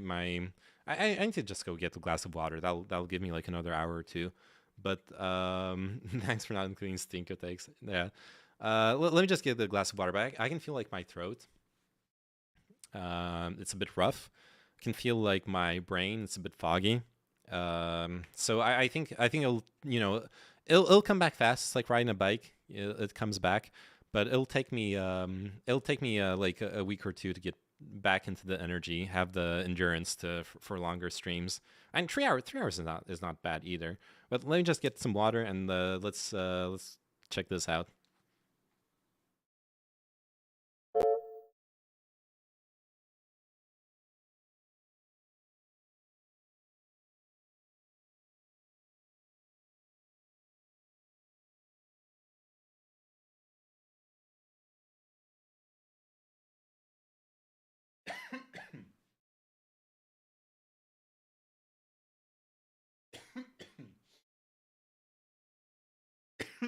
Sorry.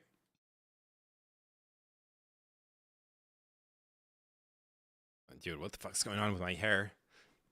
I went to some like random hair salon on Sunday because the place I usually go to was closed. Dude like gave me this like goofy mullet.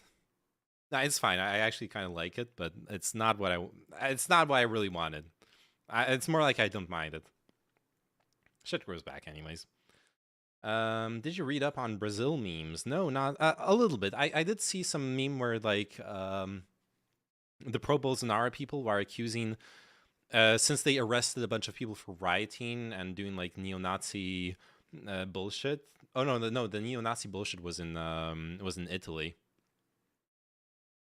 Damn, should have had you hit up Marginis. Oh yeah. If you have a suggestion for like a hair salon. Especially since I have a really good place that I like, but it's a bit expensive. I'm interested in like finding a place that's just as good but cheaper. Oh, in Warsaw. Oh yeah, I remember you were telling me about that place. Yeah.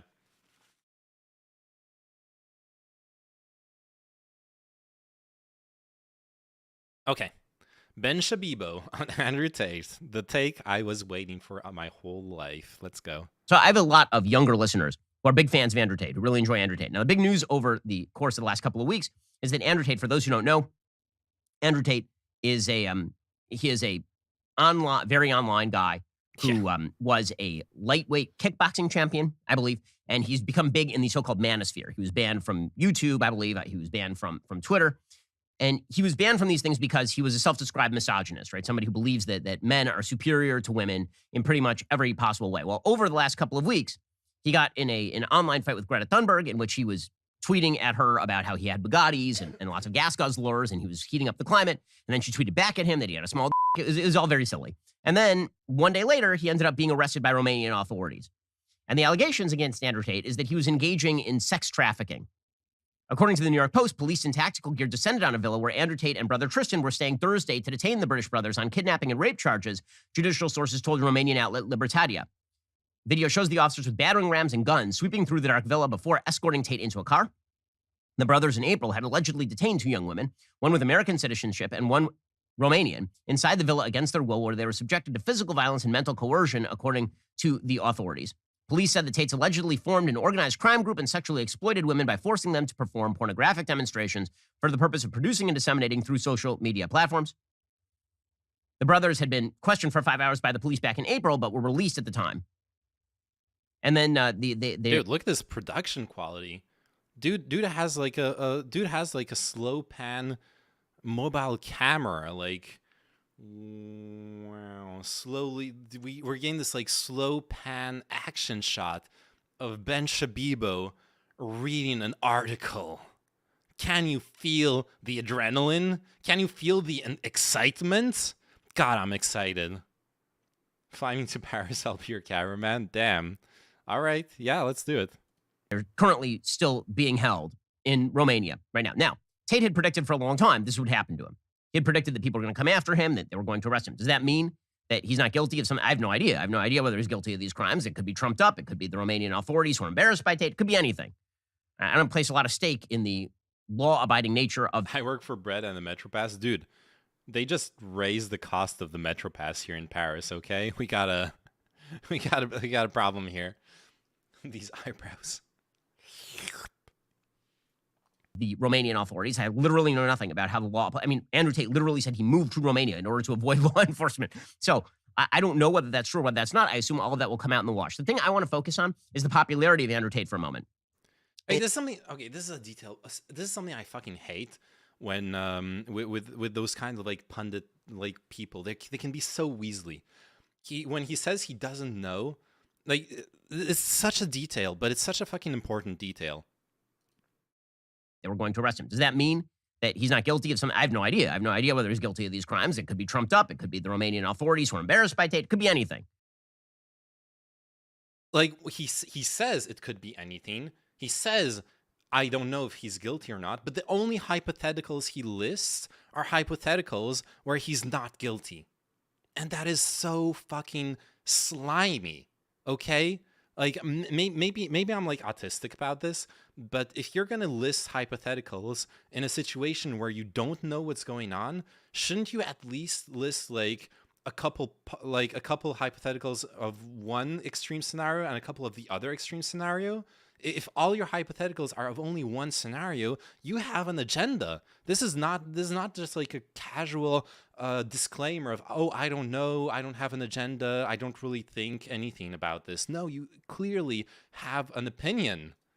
I don't place a lot of stake in the law-abiding nature of the Romanian authorities. I literally know nothing about how the law. I mean, Andrew Tate literally said he moved to Romania in order to avoid law enforcement. So I don't know whether that's true or whether that's not. I assume all of that will come out in the wash. The thing I want to focus on is the popularity of Andrew Tate for a moment.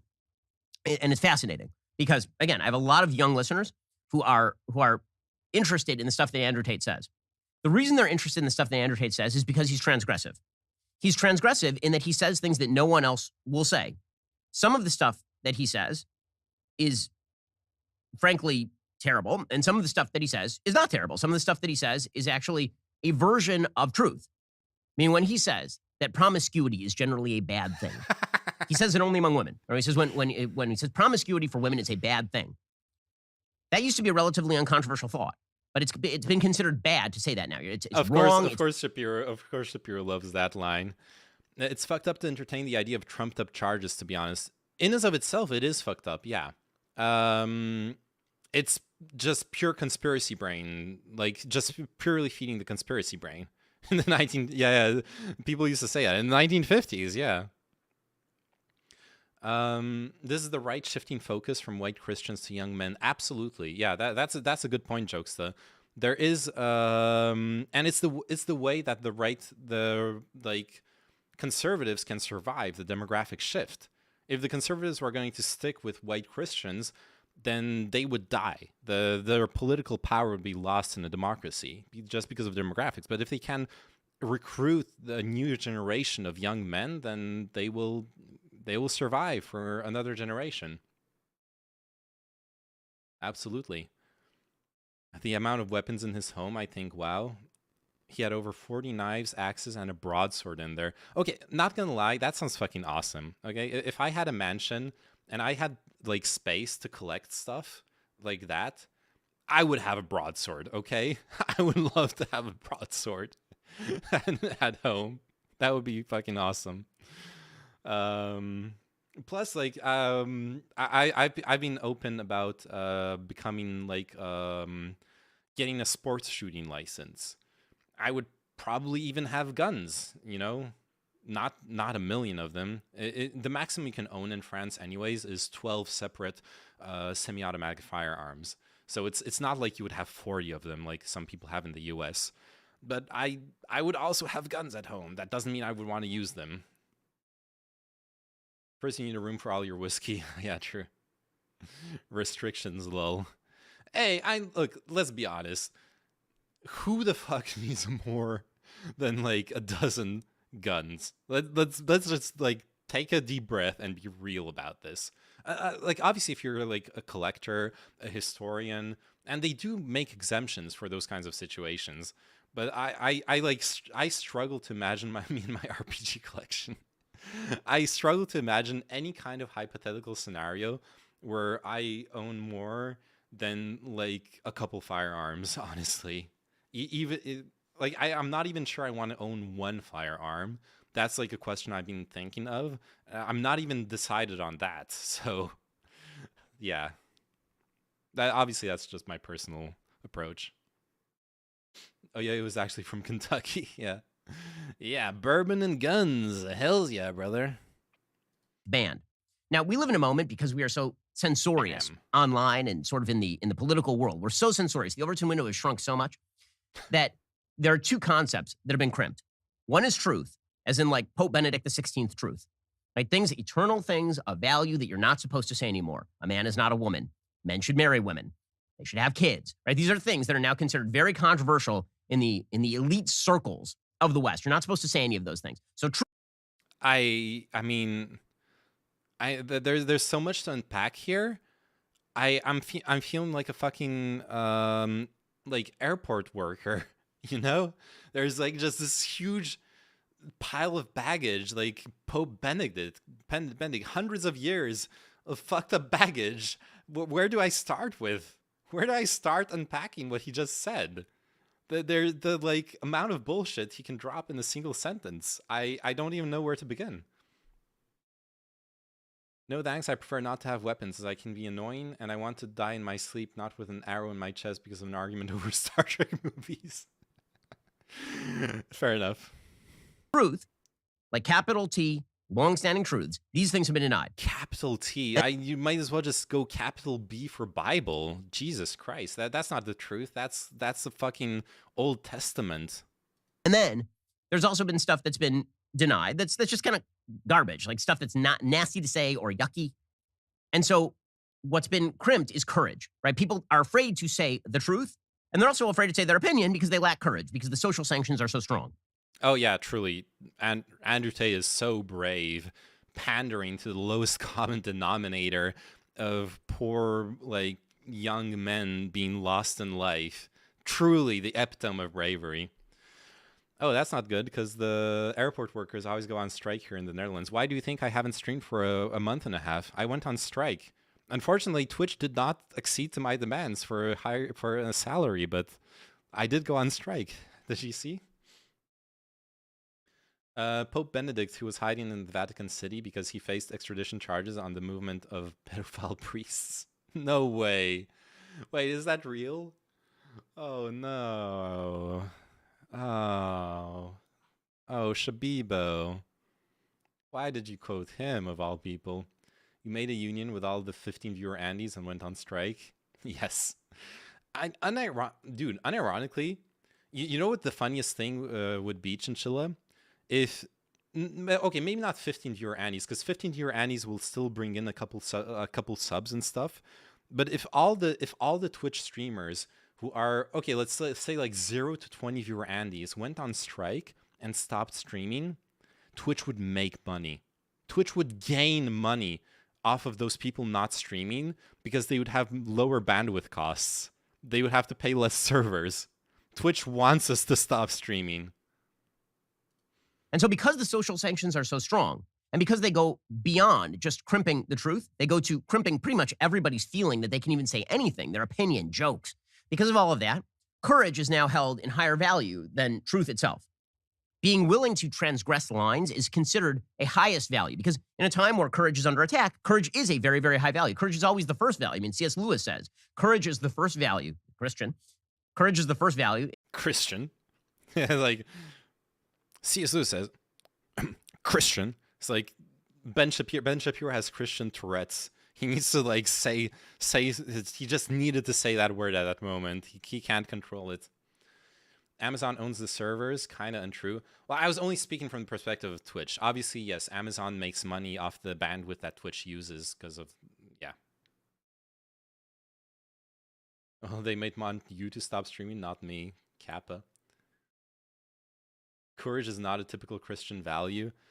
Well, in Shabibo's fantasy of what Christianity is, it is. I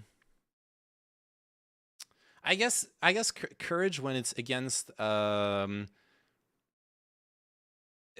is a Christian value. Actually, I'm going to push back on that. Courage is a Christian value when it's used against in defense of Christianity. Courage in the face of oppression. Of anti-Christian oppression. For example, the courage of martyrs is enshrined in Christianity. The courage of, mostly martyrdom. Like there is a concept, there is a strong glorification of the courage of in martyrdom. I can't think of other examples though. If Benedict had left the Vatican grounds, he could have been arrested or by any jurisdiction over his lying in court. Oof. I think that echoes in most religious practice. Well, yes, obviously. In order to speak the truth. But courage is instrumental. Courage is useful so that you can Okay, speak the truth. dude. What's happened in our society because we have decided to shut down so many modes of speech, because we've decided to ban people from social media and unperson them and destroy their lives and their livelihoods, because we've done all of that, people who speak Unperson them. loudly are considered the best and the bravest. And it's particularly appealing to young people. And so, Like, Shabibo knows all about unpersoning. He unpersons trans people every day.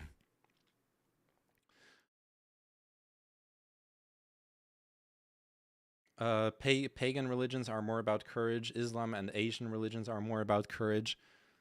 I don't know. I know about Asian. I don't know about Islam, but Asian religions, obviously, cannot speak for all of them.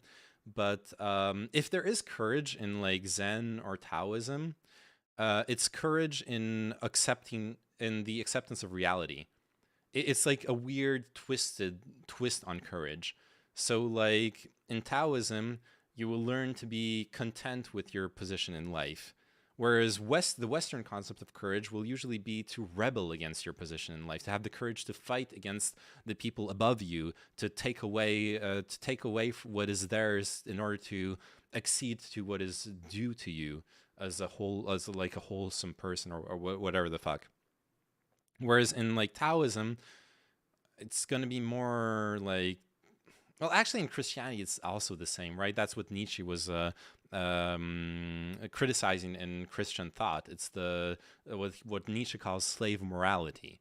The idea that you should be content with where you are in life and submit to the stronger people. Yeah, exactly. Yeah, Nietzsche didn't like Christianity because we killed God with compassion. Yeah, I agree. And you draw a lot of fire the way that Andrew Tate does. A lot of people see that as more courageous than if you say something that is, say, a little bit better calibrated and more in consonance with eternal truth. Whoever draws most fire, in other words, is the person who's considered the most courageous. And this sort of pithy saying that is mostly true, but kind of not, right? That you must be over the target if you're drawing flack. Okay, I have to say, like, dude, if your views are if your clips get like billions of views, if your opinions are followed and espoused by millions or even hundreds of millions of young men, is it really that brave? And sure, you're going against like the main narrative of what's acceptable on social media. Social media sites banned Andrew Tate, absolutely. But is it really that brave? He every time he got banned, he got free publicity. Every time he got banned, he got on fucking Tucker Carlson. Like people were jumping over each other to give him a platform, to give him more clout, more visibility. He didn't lose anything from being banned. He only gained stuff. Is it that brave? Is it really that brave to confront people in a way that only gains you more? I don't see anything brave in what Andrew Tate did. I don't see any courage in what he did.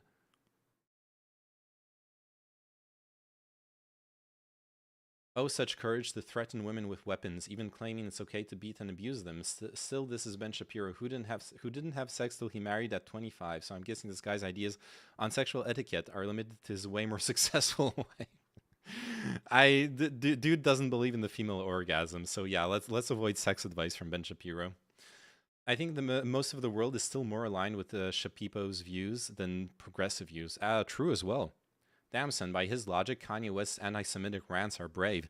Yeah, absolutely. Where is Ben Shabibo praising Kanye West for his courageous anti-Semitic rants? A large percentage of the time, that's true. But sometimes the person who's drawing the most flack is what they're saying is actually kind of bad, right? So the problem. Sometimes the flack is justified. Okay, there's the disclaimer. Now we know what Shabibo would say about Kanye West. In this case, it was justified. So like hypothetically, if Kanye West was actually talking about how women should be exploited, then you should understand that perhaps in that case he would be shut down not because of his not because he's wrong, but because he threatened the LGBTQ lobby. I mean, Tate lived on purpose. in one of the most conservative countries of the EU, and he liked to go to conservative Arab countries. So brave of him. Yeah, true. Good point as well. Andrew Tate, and the reason why he's become so popular is because he's very transgressive. He says the thing that no one else will say. Sometimes it's good, and sometimes it's really not good. We'll get to more on all of this in just one moment. First, the situation in Ukraine continues to be extremely bad. That war apparently is just going to go on for the foreseeable future. Well, whatever you think politically about the war, there are a lot of people on the ground in Ukraine right now who are suffering. My friends over at the International Fellowship of Christians and Jews have been working in Israel, Ukraine, and the former Soviet Union for more than 30 years. They've never seen hunger and suffering like they are seeing right now. This is why... Okay. Yeah, I guess Shabib is done with the Andrew Tate stuff now. So now he's talking about Ukraine. Let me skip ahead a bit. Again, you need to help people who are... charity. What sort of members of the traditional wisdom cadre would say is that the ultimate in manliness is get married, protect your family, provide. no. Again, he's a very popular figure, particularly with young men. Andrew Tate. Never mind. And when people ask me about Tate, one of the things not that I've done. said this to some teenage boys who are friends of the family.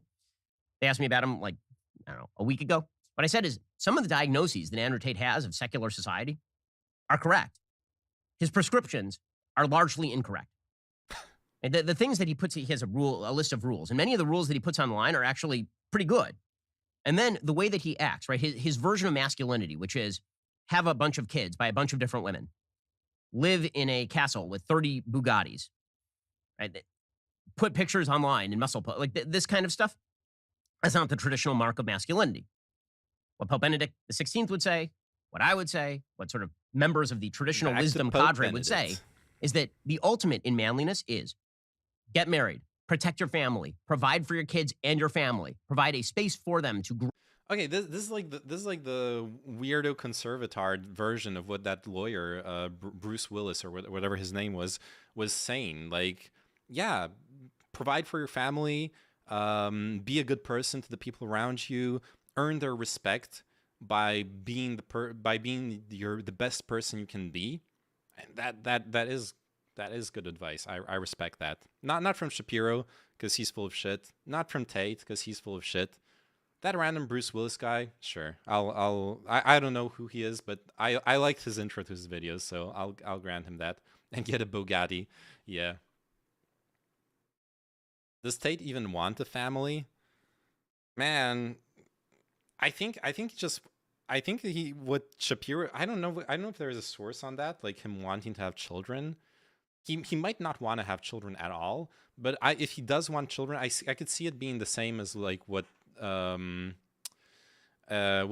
just described, like just wanting to like make as many women pregnant as possible.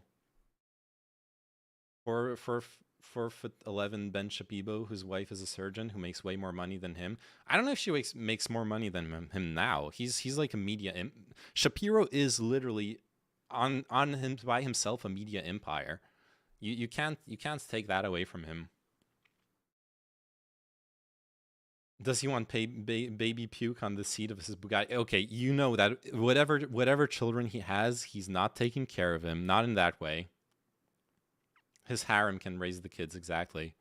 He has kids from different women. Yeah, that's not surprising. Grow in safety and security. Provide them roles and responsibilities. This is the role of a man. The rental company will take the deposit for the puke on the Bugatti seats. Yep. And this is what a man does. What Andrew Tate focuses mainly on is the critique of how society has undermined a lot of this stuff. And then his prescription is, I'm going to put a picture of myself online with like 30 cars and it makes me look cool, it makes me look masculine. Hey, I also like cool cars. Cool cars are amazing. But because we have lost eternal truth, because we have decided as a society the eternal truth has to go, the backlash is not coming in the form of a restoration of eternal truth. Very often the backlash is coming in the form of punch the people in the face who destroyed the eternal truth. That's the society in which we're living. And I'm afraid that could get worse unless the eternal truth. What we actually have is a return to some eternal truth. So, thank you, Shabibo. Thank you, my Lord Shabibo, for revealing unto me the eternal truth with a capital T that Pope Benedict said I should make a girl pregnant and then like be transphobic. Thank you, Shabibo. Thank you for the eternal truth. I really appreciate it. I learned a lot today.